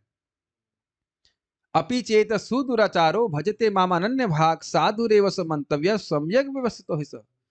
कि कोई व्यक्ति है जिसने निश्चय कर लिया कि मुझे भगवान की प्राप्ति करने के लिए भगवान की भक्ति ही करनी, अनन्य भजन कर रहा है, तो पहले के संस्कार वश वह अगर कुछ गलत कार्य कर गए फिर भी तो साधु उसको मानना चाहिए। लेकिन ध्यान देना चाहिए उसकी प्रकृति ही गलत कार्य करने की नहीं है। ऐसा नहीं है कि वह गाली ही देने पे लगा हुआ है, लेकिन कदाचित पहले के संस्कार कारण मानो भाई उससे बहुत सिगरेट पीता था और कभी उसने एक दो सिगरेट पी ली, तो अब ये नहीं कि वह भक्ति की पथ से बिल्कुल च्युत हो गया। भगवान की भक्ति, उसका डिटर्मिनेशन क्या है, नहीं कुछ भी हो जाए मैं कृष्ण की ही सेवा करूंगा, और कपट रहित होकर भक्ति कर रहा है। ये नहीं कर रहा है कि भक्ति कर रहा है उसके बदले में कुछ और मांग रहा ना, भगवान की भक्ति ही चाहिए। ये बहुत बड़ी बात है। आज भी मैं सरक सराधन से डिस्कस कर रहा था कि क्या हम लोग इस बात को समझ रहे हैं कि हम यहाँ पे सेल्फ रियलाइजेशन के लिए आए। That's a very heavy statement. जो लोग भी भक्ति कर रहे हैं, क्या हम सचेत हैं, व्हाट आर वी डूइंग। जरा विचार कीजिए कि ज्ञान योग इत्यादि जो लोग भी कर रहे हैं, वो रियली जो कर रहा है वो सेल्फ रियलाइजेशन के लिए कितना सिंसियर है। वो आप देखो जो लोग बौद्ध भिक्षु भी होते हैं, जो भी उनका कंसेप्शन है सेल्फ रियलाइजेशन जो रियली कर रहे होते हैं, वो कितने तत्परता से उसको करते हैं। मेरी बात को समझ में आ रही है। जो आत्म साक्षात्कार, समझ रहे इसका मतलब क्या, what a goal it is. आत्म साक्षात्कार के लिए कोई व्यक्ति है अगर वाकई, तो उसकी आध्यात्मिक अब जो साधना है उसके प्रति समर्पण कितना अधिक होना चाहिए। हम लोग भक्ति की महिमा सुनते हैं तो कथमपि सकृदातम ही सुनते रहते हैं। किसी भी तरह से नाम उच्चारण करो, यथा तथा नाम लाए, ठीक है, सब कुछ है। लेकिन अंतर पड़ जाएगा कि हम भक्ति कर किस लिए करें। जो सर्वश्रेष्ठ सर्वशक्तिशाली प्रोसेस है आत्म साक्षात्कार का, उसको क्या हम आत्म साक्षात्कार के लिए प्रयोग कर रहे हैं? That's a very big question we have to ask ourselves. मेरी बात को समझ में आ रही है? हम बोलने को, दुनिया को बोलने कुछ भी बोलते रहे, क्या मैं इस्कॉन में आत्म साक्षात्कार के लिए जुड़ा हूं, चाहे घर से चाहे बाहर से? वो आप प्रश्न अपने आप से कर लो, अपने आप से हम कर ले। It changes a whole ball game, जिसे कहना चाहिए। सब कुछ चेंज कर दे रहा है। क्यों कर रहे हैं? बड़ा कभी कभी प्रभु से डिस्कशन बड़ा अच्छा होता है, very senior devotee. And why are what we are for, क्या पोस्ट पोजीशन के लिए आए हैं? वही आत्म साक्षात्कार है क्या? वो तो उपाधि साक्षात्कार है कि नहीं? आत्म साक्षात्कार का विज्ञान, दिस इज रियली नाइस। जब आदमी पीएचडी करता है, सब कुछ करता है, उसे क्लियर रहता है कि मैं क्या करने के लिए आया हूं। आप किचन में जाते हैं, कुछ भी ऐसे ही बनाने लग जाते हैं? नहीं, एवरीडे इट इज क्लियर कि सुबह क्या बनाना है, उसके अनुसार साधन लेते हैं अलग अलग, है कि नहीं? और हम भक्ति के प्रोसेस में साध्य को छोड़ करके भजन कर रहे हैं। It makes a lot of difference. तो यहाँ पे बात बता रहे हैं कि ये एंट्री लेवल डिवोटी भी, इसका पतन भी हो जाए, लेकिन वह अपने प्लानिंग बना बना कर नहीं पतन कर रहा है, लेकिन वो कदाचित अपने पूर्व के संस्कार की वजह से गिर जाता है, वह भी, उसको भी साधु मानना चाहिए, क्योंकि बहुत जल्दी वो शुद्ध हो जाएगा। भगवान उसके द्वारा सेवा करते रहने के कारण उसकी सदैव रक्षा करते हैं, और उसकी पतित अवस्थाओं को आकस्मिक तथा क्षणिक मानना चाहिए। वे देखते ही देखते छूमंतर हो जाएंगे। Beautiful purpose bye Srila Prabhupada, beautiful purpose, very nice. कितना होप गिविंग है, देख रहे हैं कितना सुंदर है। क्या करना है? गिर गए तो कोई बात नहीं, उठना जरूर है। हजारों बार भी गिरोगे, हजारों बार उठना है। ये समझते कि कृष्ण आपके अलावा मेरा कौन आश्रय है। धरती पे गिरा हूं तो आसमान में तो जाऊंगा नहीं, धरती पे गिरा हूं तो धरती पे ही खड़ा रहूंगा। बहुत अच्छा बात है, दिस इज ब्यूटीफुल, इज ना? देखो प्रभुपाद सुंदर कह रहे हैं कि क्योंकि वह सेवा में लगेगा। कृष्ण सेवा से नहीं हटा रहे हैं, कृष्ण तो मना नहीं कर रहे कि मैं तुम्हें सेवा से हटा रहा हूं। सेवा कर रहा है व्यक्ति, तो उसकी जो पतित अवस्थाओं को आकस्मिक तथा क्षणिक मानना चाहिए, एकदम से एक्सीडेंटल। और क्षणिक मतलब बहुत दिन नहीं चलने वाली। मैं आपको फिर बता रहा हूं, जिन भोगों को हम भोगते हैं बड़े सुख से भक्ति में आने के बाद, तो जैसे जैसे भक्ति करते रहते हैं, तो हो सकता हो कि एक आकस्मिक रूप से अकस्मात उसमें गिर जाए, लेकिन वो उसको एकदम नहीं अच्छा लग रहा है। प्लीज इस बात को समझिए। अगर आप किसी भक्त को कभी देख भी लें गलती से कि भोग में प्रवृत्त हो गया, अब ये एकदम मत गैस कर लीजिएगा कि वो अच्छा ही लग रहा है इसलिए कर रहा है।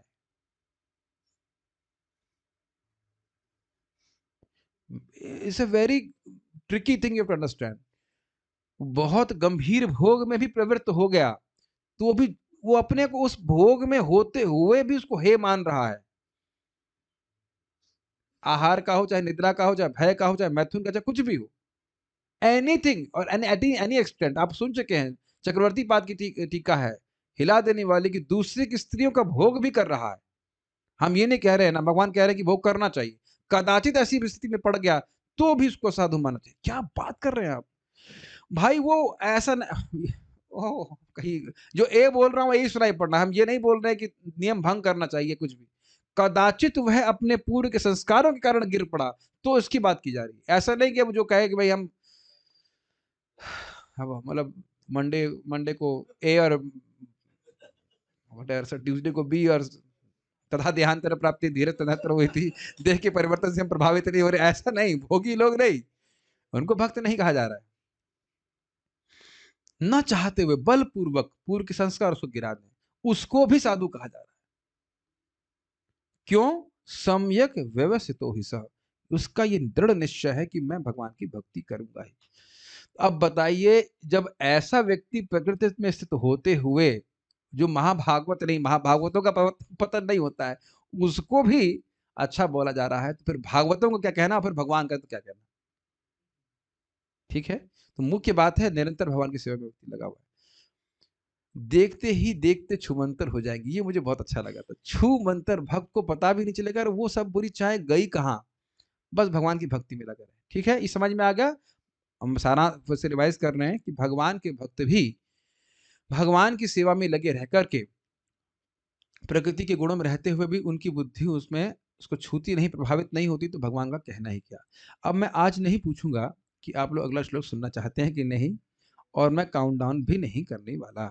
ठीक है, तो आज आखिरी श्लोक है, हम इसको करेंगे और उसके बाद पारायण भी करेंगे और उसके बाद जप टॉक भी होगी और उसके बाद आप उसका जपा भी करेंगे। वो आप देख लीजिए करना है कि नहीं करना, लेकिन इतना इतना है प्रोग्राम में। ये छोटा सा श्लोक है, बस 1 घंटे में पूरा कर लें। तम्मे निरे बला मूढ़ा तम्मे निरे बला मूढ़ः स्त्रैणं चानुव्रतं रहः स्त्रैणं चानुव्रतं रः अप्रमाण विदो भर्तुर् अप्रमाण विदो भर्तुर् ईश्वरं मतयो यथा। ईश्वरं मतयो यथा। अब कहे चलो भाई, अब जगत के लोग नहीं समझ रहे तो भाई रानियां तो जरूर समझ रही होंगी भगवान अब प्राकृत है इत्यादि इत्यादि। ये तो बात समझ में आ रही है ना भाई। भगवान भी, भगवान की रानियां भी चित्त शक्ति का विलास है, सब स्वरूप शक्ति से उद्भूत है, सब कुछ है। तो हम मान रहे हैं कि जगत के लोग नहीं समझ रहे होंगे, तो रानियां तो जरूर भगवान के बारे में समझ रहे होंगे। कहते हैं ना, वो भी नहीं समझ रही थी। तो उसी को श्लोक कह रहे हैं, फिर से बोलिए। तम में निरे अबला मूढ़ा तम्मे निरे बला मूढ़ः स्त्रैणं चानुव्रतं रहः स्त्रैणं चानुव्रतं रः अप्रमाण विदो भर्तुर् अप्रमाण विदो भर्तुर् ईश्वरं मतयो यथा। ईश्वरं मतयो यथा।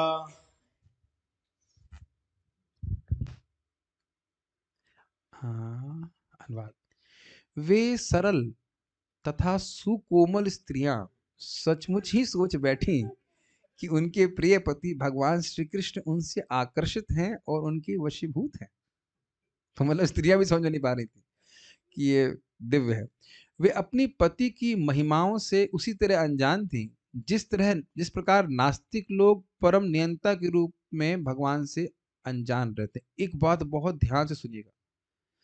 आप लोग कहेंगे भाई ये क्या बात, पत्नियों की उपमा नास्तिकों से दे रहे हैं। तो देखिए, उपमा केवल एक पक्ष को पोषित करने के लिए है, केवल इतने भाग को समझाने के लिए कि ये परम नियंता हैं। उस बात से अनभिज्ञ रहते हैं नास्तिक लोग। उस तरह से रानियां अनभिज्ञ थी, वो उस तरह से उतने उतने पक्ष से वो ये मानती थी कि ये तो हमारे पति हैं और ये हमसे आकर्षित हैं।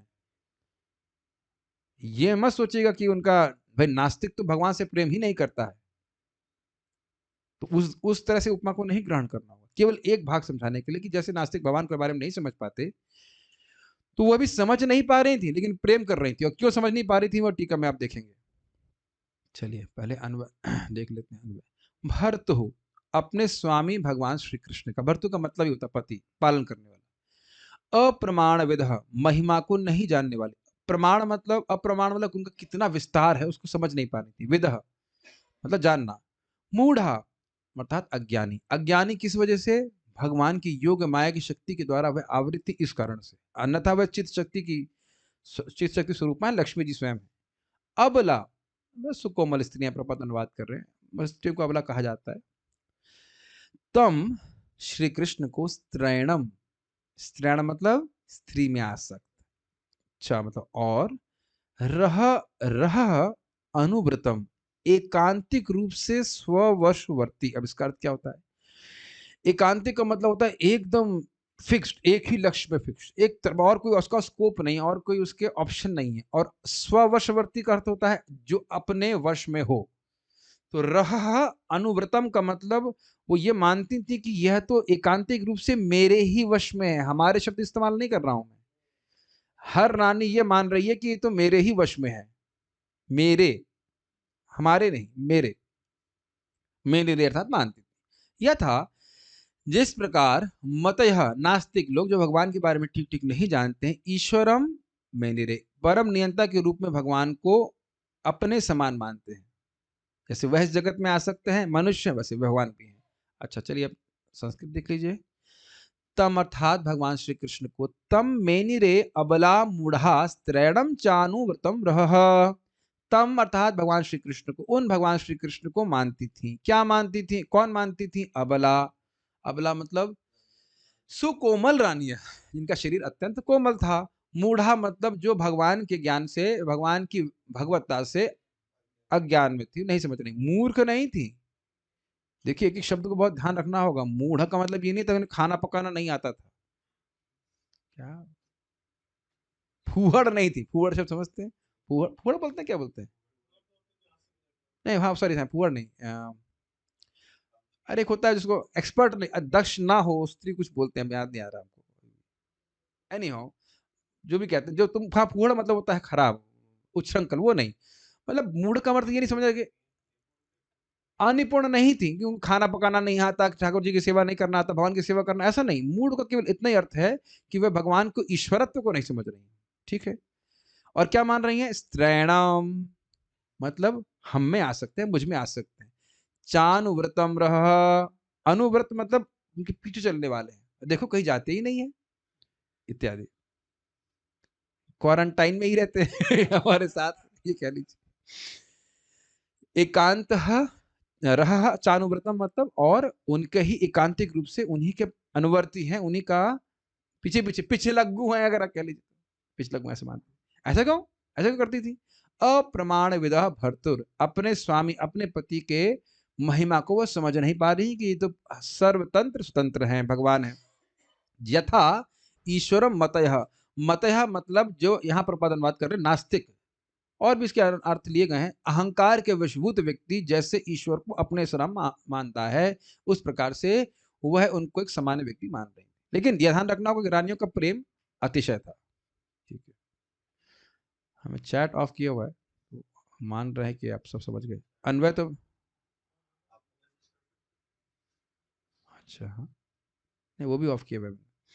उम्मीद है कि समझ में आ रहा होगा। कठिन लग रहा है बहुत? ठीक है, गुड।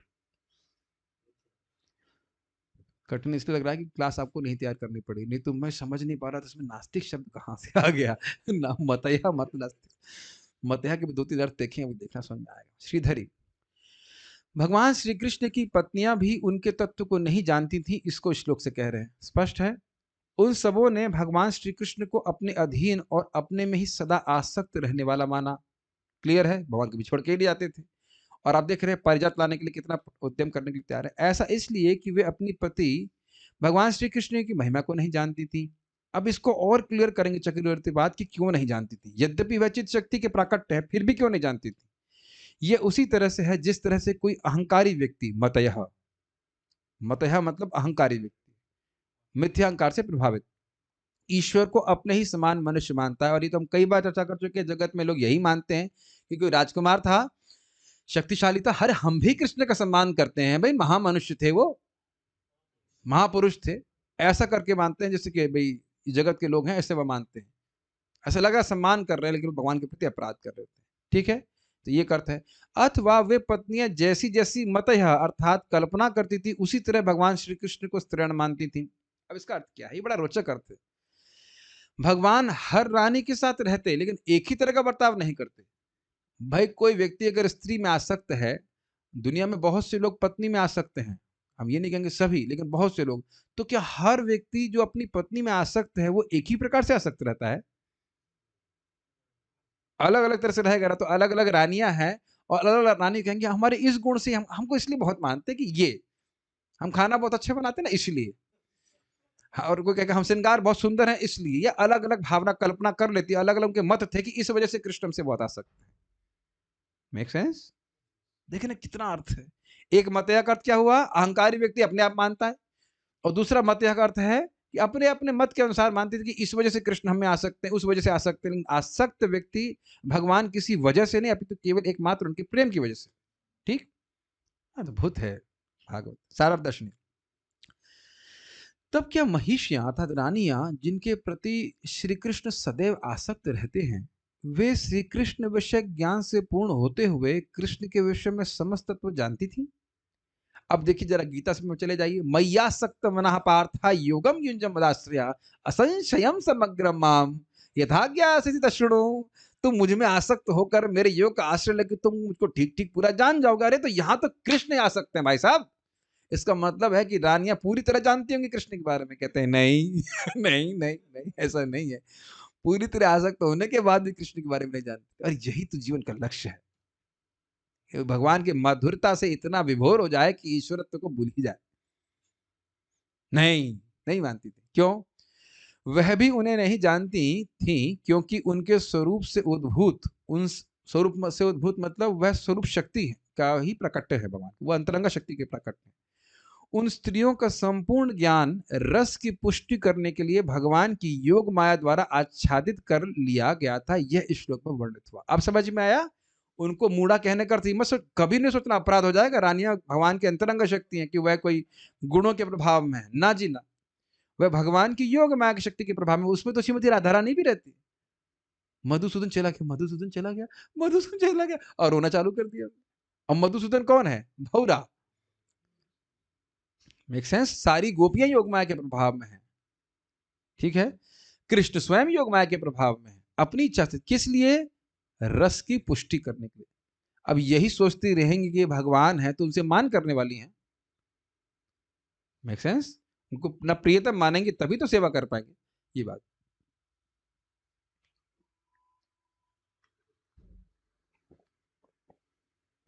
आप लोग ये मानते हैं कि आप लोग की माताएं आप लोगों के प्रति बहुत, आपको बहुत प्रेम करती हैं? आत्मा मान के करती है ना, कि मैं इस आत्मा को प्रेम कर रही हूं। जो ये आत्मा, जिसको कभी काटा नहीं जा सकता, जिसको सुखाया कभी नहीं जा सकता, ना जिसका कभी जन्म हुआ है ना कभी मरण होगा, यही मान करके प्रेम करती है ना। और जो माता लोग के बच्चे हैं, आप भी अपने बच्चों से इसी तरह से भावना से प्रेम करती हैं कि ये आत्मा है जिसका कोई जन्म नहीं हुआ, जो कोई मरने वाली नहीं है। अब देखिए, आत्मा के तत्व को अगर विचार करने लग जाएंगे तो प्रेम नहीं आएगा ना। जब आत्मा के तत्व को जानने से प्रेम नहीं होता है, नहीं होता ना। हम लोगों से डील करते हैं तो ना, मैं सदाशिव प्रभु को देख के सोचता हूँ ये आत्मा है, इसका कभी नाश नहीं होगा, इसको कभी आग जला नहीं सकती है, कुछ ये नहीं सोचते हैं। ये तो अपनी फिलॉसफी है, लेकिन यह देख करके तो हम प्रेम नहीं करते ना। तो आप बताइए, भगवान के प्रति ऐसा ऐश्वर्य भाव होगा तो प्रेम में शिथिल आ जाएगा कि नहीं, शिथिलता आ जाएगी नहीं। तो इसलिए कह रहे हैं योग माया ढक लेते हैं, ना भगवान को अच्छा लगेगा ना रानियों को अच्छा लगेगा, इस कारण से ढक लेते हैं। ये नहीं सोचना चाहिए कि वह उन पर प्रकृति का गुण कार्य करता है। क्लियर?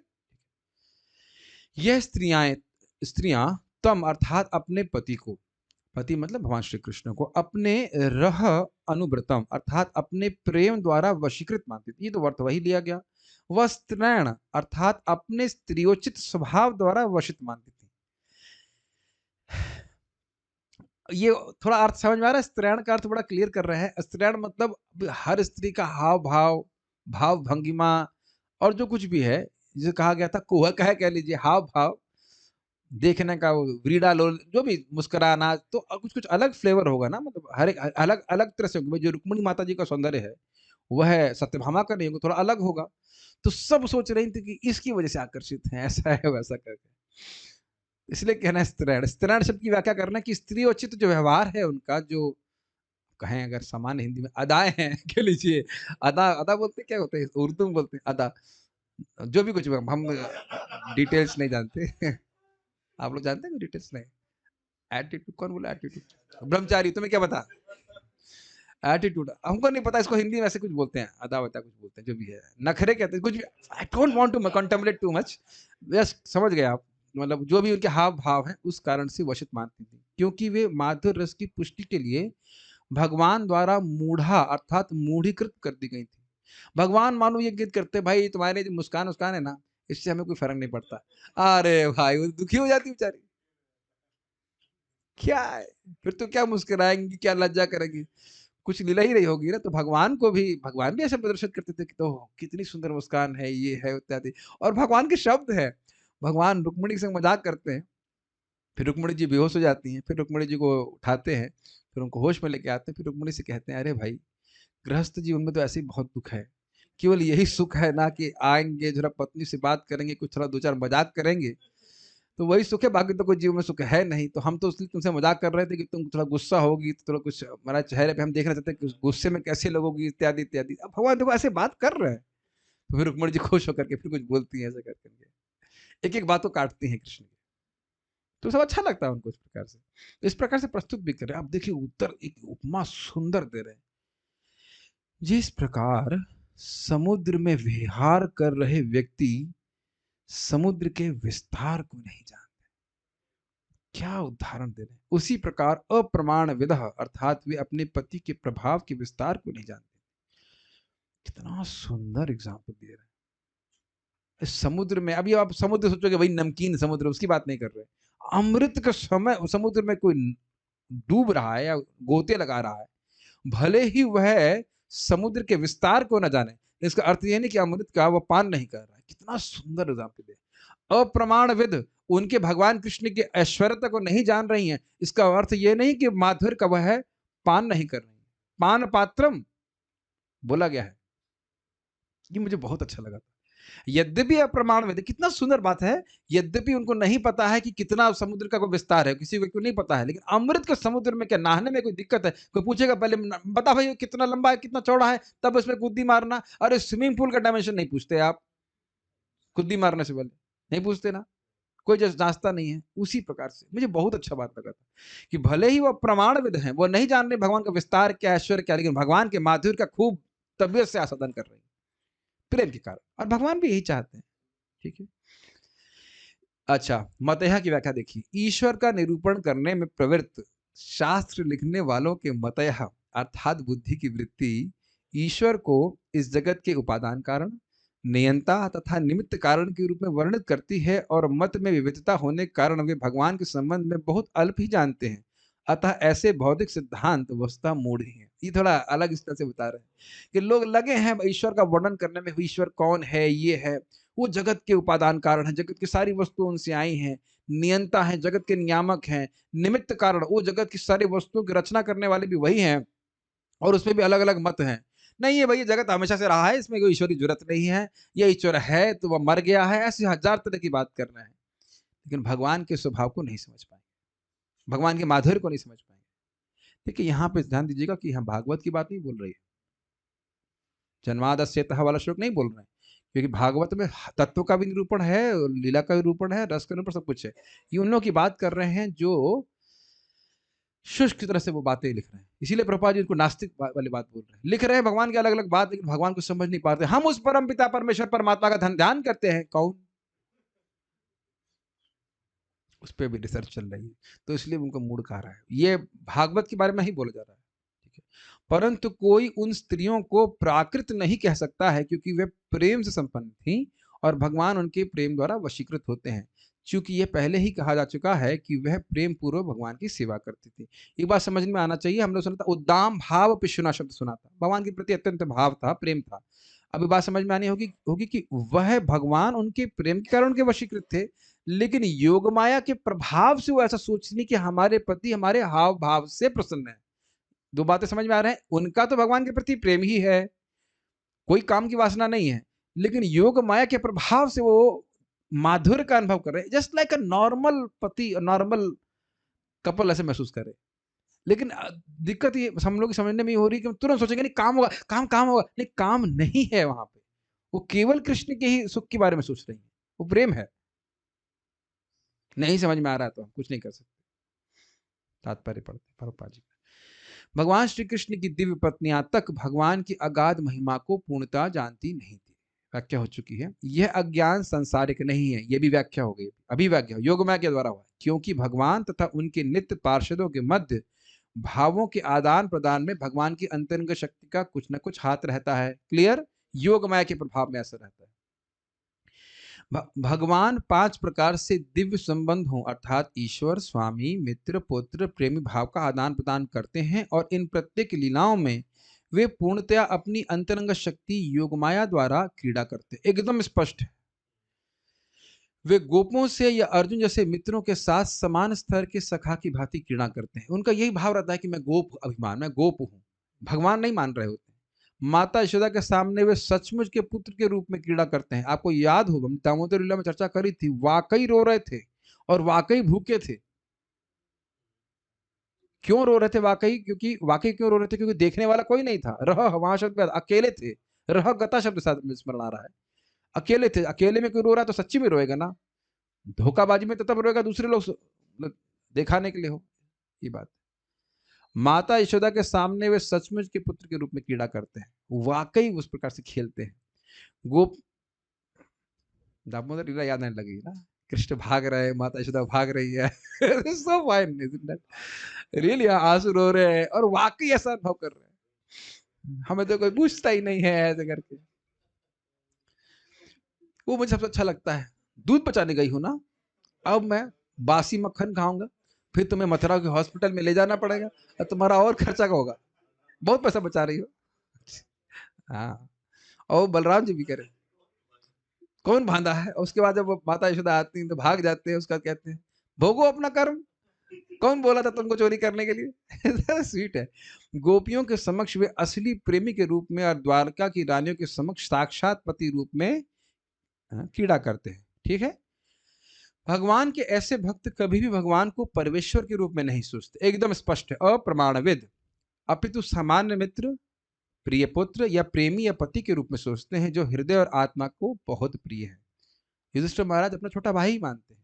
भगवान तथा उनके उन दिव्य भक्तों के मध्य यही संबंध होता है, जो चिन्मय आकाश में भगवान के पार्षद के रूप में कार्य करते हैं, जहां अनेक वैकुंठ लोग स्थित हैं। ठीक है, जब भगवान अवतरित होते हैं तो वे दिव्य जगत की पूरी तस्वीर दिखाने के लिए अपने पार्षदों सहित अवतरित होते हैं, जहां भगवान की सृष्टि के ऊपर किसी प्रकार का प्रभुत्व जताने का कोई नाम भी नहीं लेता, और जहां भगवान के प्रति शुद्ध प्रेम तथा भक्ति का ही प्राधान्य रहता है। इसको थोड़ा समझने का प्रयास कीजिए। भगवान एक, क्या हम लोग शब्द इस्तेमाल किए थे, ट्रेलर दिखाने के लिए आते हैं कि भाई देखो, आध्यात्मिक जगत की स्थिति देख लो कि जहां सब कोई मुझसे केवल प्रेम करते हैं और मेरे समान कोई नहीं बनना चाहता और मेरी वस्तुओं का भोग कोई नहीं करना चाहता, सब मुझको ही केंद्र में रख के जीवन चला रहे हैं, अनादिकाल से चला रहे हैं, अनंत काल तक चलाते रहेंगे। तो उसका एक ट्रेलर दिखाने के लिए आते हैं, ताकि हम लोग आकर्षित होकर हम भी वैसे जीवन के लिए अपने आप को ट्रेनिंग कर दें। ठीक है, मैं केवल समझा रहा हूं बस में क्या बताया गया। ऐसे भगवत भक्त मुक्त आत्मा होते हैं। वे बहिरंगा शक्ति के प्रभाव का निषेध करने वाली तटस्थता या अंतरंगा शक्ति की पूर्ण अभिव्यक्ति होते हैं। ये थोड़ा समझना होगा। बहिरंगा शक्ति क्या है? त्रिगुणात्मक माया शक्ति। तटस्थ शक्ति क्या है? जीव शक्ति। अंतरंग शक्ति इंटरनल पोटेंसी। तो इसका अर्थ क्या है कि या तो वह जीव शक्ति से होंगे, जीव होंगे लेकिन मुक्त जीव होंगे, या फिर अंतरंग शक्ति का प्रकाशन होगा, लेकिन वह है बहिरंगा शक्ति से उनका कोई संबंध नहीं है, वो उस पर उन पर प्रभाव नहीं डाल पाती। इसीलिए बोल रहे हैं भगवत भक्त मुक्त आत्मा होते हैं। क्लियर, समझ में आ गया? ठीक है। भगवान की अंतरंगा शक्ति ने भगवान कृष्ण की पत्नियों को भगवान की अगाध महिमा को भुलवा दिया, इसलिए मूढ़ा शब्द आया था श्लोक में, जिससे आदान प्रदान में कोई त्रुटि न रह जाए और वे ये मान बैठी कि भगवान उनके वश में रहने वाले पति तथा सदैव एकांत स्थान में उनके पीछे पीछे जाने वाले पति हैं। समझ में आ गया? वश में रहने वाले पति अर्थात स्त्रैण, और सदैव एकांत स्थान में उनके पीछे पीछे जाने वाले पति मतलब अनुगत, अनुव्रत। हाँ, रह अनुव्रत। ये हम पहले भी चर्चा कर चुके हैं कि भाई आजकल के जमाने में प्राय पति दूसरे एक स्मार्टफोन में और पत्नी दूसरे स्मार्ट टीवी में, जहाँ पे भी काफी स्मार्ट है वो लोग उस प्रकार से। लेकिन यहाँ देख रहे हैं कि भगवान सब कुछ करने के बाद भी भगवान पीछे पीछे पीछे पीछे चल रहे हैं कि क्या चाहिए क्या चाहिए, क्या कर ले आऊं, आज नई साड़ी ले आऊं, या जो भी कुछ करके पूछते रहते हो। इतना तो कोई स्त्रीण जगत में शायद होता भी नहीं होगा, पता नहीं इतना होते हैं कि नहीं, हमको क्या जाने, कोई बताता तो नहीं है, लेकिन ऐसा होता भी नहीं होगा, बहुत भगवान होते हैं। तो इस प्रकार से उनको लगता था। दूसरे शब्दों में भगवान के निजी पार्षद तक भगवान को भली भांति नहीं जान पाते, अतएव शोधार्थी, रिसर्च स्कॉलर, शोधार्थी लेखक अथवा मानसिक तर्कबाज अपनी तरह से है बात बिड़ा रहे से करे, भगवान की दिव्य महिमाओं के विषय में भला क्या जान सकेंगे। जिसको भगवान से प्रेम है वह भी भगवान की महिमा नहीं समझ पा रहा है, लेकिन प्रेम है।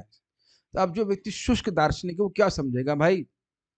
हनी होती ना, हनी की बोतल बंद कर दे और चाटता रहे बाहर से, पूरा चाट चाट कर जीभ फट जाएगी, जीभ फपोल हो जाएगा, लेकिन वह कभी इसका अनुभव नहीं कर सकता। ये समझिए क्या करते हैं, इनके लोग शास्त्र वालों पढ़ भी रहे हो, लेकिन इनका शास्त्र में कोई विश्वास नहीं कि कृष्ण भगवान है, वो कभी नहीं समझ पाएगा इस बात। ठीक है। मानसिक तर्कबाज विभिन्न मतों के विषय में अपने विचार प्रकट करते हैं कि वे सृष्टि के कारण है, भगवान सृष्टि के अवयव स्वरूप हैं, उपादान कारण, वस्तुएं इन्हीं से आई हैं, यह सृष्टि के भौतिक तथा सक्षम कारण है, इंस्ट्रूमेंटल कॉज। किंतु यह तो भगवान विषय केवल अधूरा ज्ञान है। भाई केवल भगवान यही कर रहे हैं और कुछ नहीं कर रहे, ये सब भगवान के तटस्थ का लक्षण है। मुझे पता है कि सब मेरी भाषा किसी को समझ नहीं आई, तटस्थ मतलब भगवान के केवल कार्य हैं जगत के संबंध में। अब ऐसा नहीं कि जब सृष्टि नहीं होती तो भगवान कुछ कर नहीं रहे होते। जैसे राजा कर वसूल नहीं कर रहा है, इसका मतलब राजा कुछ नहीं कर रहा है। हो सकता है घर में बैठ के मैगी खा रहा हो फॉर एग्जाम्पल, या टमाटो सूप पी रहा हो। नॉट, राजा कर हमेशा नहीं वसूल करता है, उस तरह सृष्टि हमेशा नहीं होती। इसका मतलब ये नहीं कि सृष्टि का आदि करना ही भगवान का कार्य है और कुछ है ही नहीं। भगवान नित्य ही अपने धाम में लीला करते रहते हैं। तो ये सब बातें समझते नहीं हो, सबके अलग अलग मत भी प्रस्तुत करते हैं। वास्तव में वे सामान्य मनुष्य की तरह अनजान रहते हैं। भगवान को केवल भगवान की कृपा से ही जाना जा सकता है, अन्य किसी साधन से नहीं। चूंकि अपनी पत्नियों के साथ भगवान के सारे आचरण शुद्ध दिव्य प्रेम तथा भक्ति पर आधारित हैं, अतएव सारी पत्नियां किसी भौतिक कलमश रहित दिव्य पद पर आसीन हैं। बहुत स्पष्ट है, भगवान और गोपियों सॉरी रानियों के बीच में जो आदान प्रदान है वो दिव्य गुणों के द्वारा है, और इस कारण से उनमें कभी भी प्राकृतिक गुणों का प्रवेश नहीं है। यद्यपि वे भगवान की भगवत्ता को नहीं जानते, और जानने की जरूरत भी नहीं, कि जानेंगे तो फिर प्रेम भाव नहीं हो पाएगा। इस प्रकार श्रीमद् भागवतम के प्रथम स्कंद के अंतर्गत भगवान कृष्ण का द्वारका में प्रवेश नामक 11वें अध्याय के भक्ति विधान तात्पर्य पूर्ण हुए। हमारा एक संकल्प हुआ करता था कि हम लोग प्रसादम दिया करते थे स्पेशल अध्याय समाप्त होने के बाद, लेकिन अभी कोई स्पॉन्सर नहीं मिला तो कोई बात नहीं। आ रहा है क्या? अच्छा चलिए, एक भक्त को समझ में नहीं आ रहा है कि मतयः का अर्थ क्या है। देखिए, मतयः का एक अर्थ ये है कि कुछ नास्तिक लोग अपने मतानुसार मानते हैं कि भगवान जो है वो सृष्टि के उपादान कारण है, वस्तुएं भगवान से आई है, सृष्टि करता है, ये है वो है। लेकिन भगवान की डेफिनेशन केवल वहीं तक नहीं लिमिट हो रही है, ठीक है। और प्राय और उसमें से जो नास्तिक हो तो भगवान कुछ समझ ही नहीं पाते हैं। जैसे आप देख ही चुके हैं कि वो कहते हैं अरे भाई प्रकृति गुणों का, प्रकृति में रह रहे तो प्रकृति गुणों का संग क्यों नहीं करेंगे, इत्यादि इत्यादि। तो ये बात बोली यार, ये एक मतया का अर्थ था। दूसरा मतया का अर्थ रानियों के संबंध में लिया गया था कि वह मानती थी कि इस कारण से कृष्ण हमसे आ सकते हैं। अपने अपने भाई वो स्त्रियोचित हाव भाव प्रस्तुत करनी, हर एक का अलग अलग गुण है, तो सोच रही थी इस वजह से कृष्ण हमसे बहुत आ सकते हैं। देखो ना, कृष्ण जा ही नहीं रहे मेरे पास, इसी वजह से जा रहे नहीं कि खाना, मैं चाउमीन अच्छा बना, sorry chowmein, nothing to chowmein, I mean जो मैं ये अच्छा बनाती हूँ, इसको कृष्ण बहुत पसंद से खाते हैं। और कृष्ण से बोलते भी तो हैं, अरे रुक्मणी तुमने ऐसा खाना बनाया कि मैंने तो कभी नहीं खाया। भगवान, और भगवान को अनुभव भी होता है। अरे ये छोड़िए, कहाँ थे गदाधर दास, सॉरी गदाधर पंडित जी, उनके लिए नित्यानंद प्रभु लाते हैं चावल, और घी भी होता है उसमें, और इमली के पत्ते की चटनी। हाँ, मैं इमली उस दिन एक बार बोलते बोलते इमली की जगह नीम बोल गया था मुंह से, तो नीम नहीं, इमली के पत्ते की चटनी बनाते हैं। और गदाधर पंडित जी भगवान लक्ष्मी राधा रानी के अवतार है। और केवल 2 आइटम, इमली की चटनी, सॉरी इमली के पत्ते की चटनी, और चावल, इसमें घी पड़ा हुआ है। और नित्यानंद प्रभु को इनवाइट करते हैं, वही स्पॉन्सर तो वही है ना चावल वही लेके आए। और महाप्रभु बिना इनवाइटेड गेस्ट, जैसे हमारे आते ना बिना कूपन के आ जाते हैं बिना कूपन के महाप्रभु आ गए। क्या तुम लोग इतना फीस्ट कर रहे हो, मुझे बुला नहीं रहे हो, ऐसे कैसी बात हो गया। अरे कितना प्रेम, सोचिए भगवान आकर कैसे आपसे बोले, है कितना प्रेम लगेगा बताइए। और उसके बाद कहते हैं कि तुम लोग इतना फीस्ट कर मुझे नहीं बुला रहे हो, तो खुद जबरदस्ती खींच के खाने लग जाते हैं उसमें से। और फिर कहते हैं ऐसा तो मैंने कभी नहीं पाया, ऐसा तो मैंने कभी नहीं पाया, ऐसे करके। और जिसके हम खाएंगे, अद्वैत आचार्य जी खाएंगे तो वहां ये बोलेंगे, एंड ही मीन्स इट, ऐसा नहीं कि खाली मक्खन लगा रहे हो, वाकई लगता है कि ऐसा तो मैंने कभी नहीं खाया, ऐसा तो मैंने कभी नहीं खाया। ठीक है, तो यहाँ समाप्त। तो हम लोग अब कोई प्रश्न है तो आप मुझसे टेलीग्राम पूछ लीजिएगा, या पता नहीं चैट ऑन है कि ऑफ है, क्या है, ऑन है ना? हाँ, होस्ट को होस्ट था, तो मत कार्ड बता दिया, और कोई प्रश्न यहाँ पे है नहीं। प्रकाशम च प्रवृत्तिम च मोहमेव च पांडवा न द्वेषि संप्रवृत्तानि न निवृत्तानि कांक्षति। हाँ, यही श्लोक मैं कोट कर रहा था। ठीक है, ओके। हम लोग पारायण करेंगे, पारायण, हाँ पारायण से पहले बंद नहीं करना है, ये आदेश है।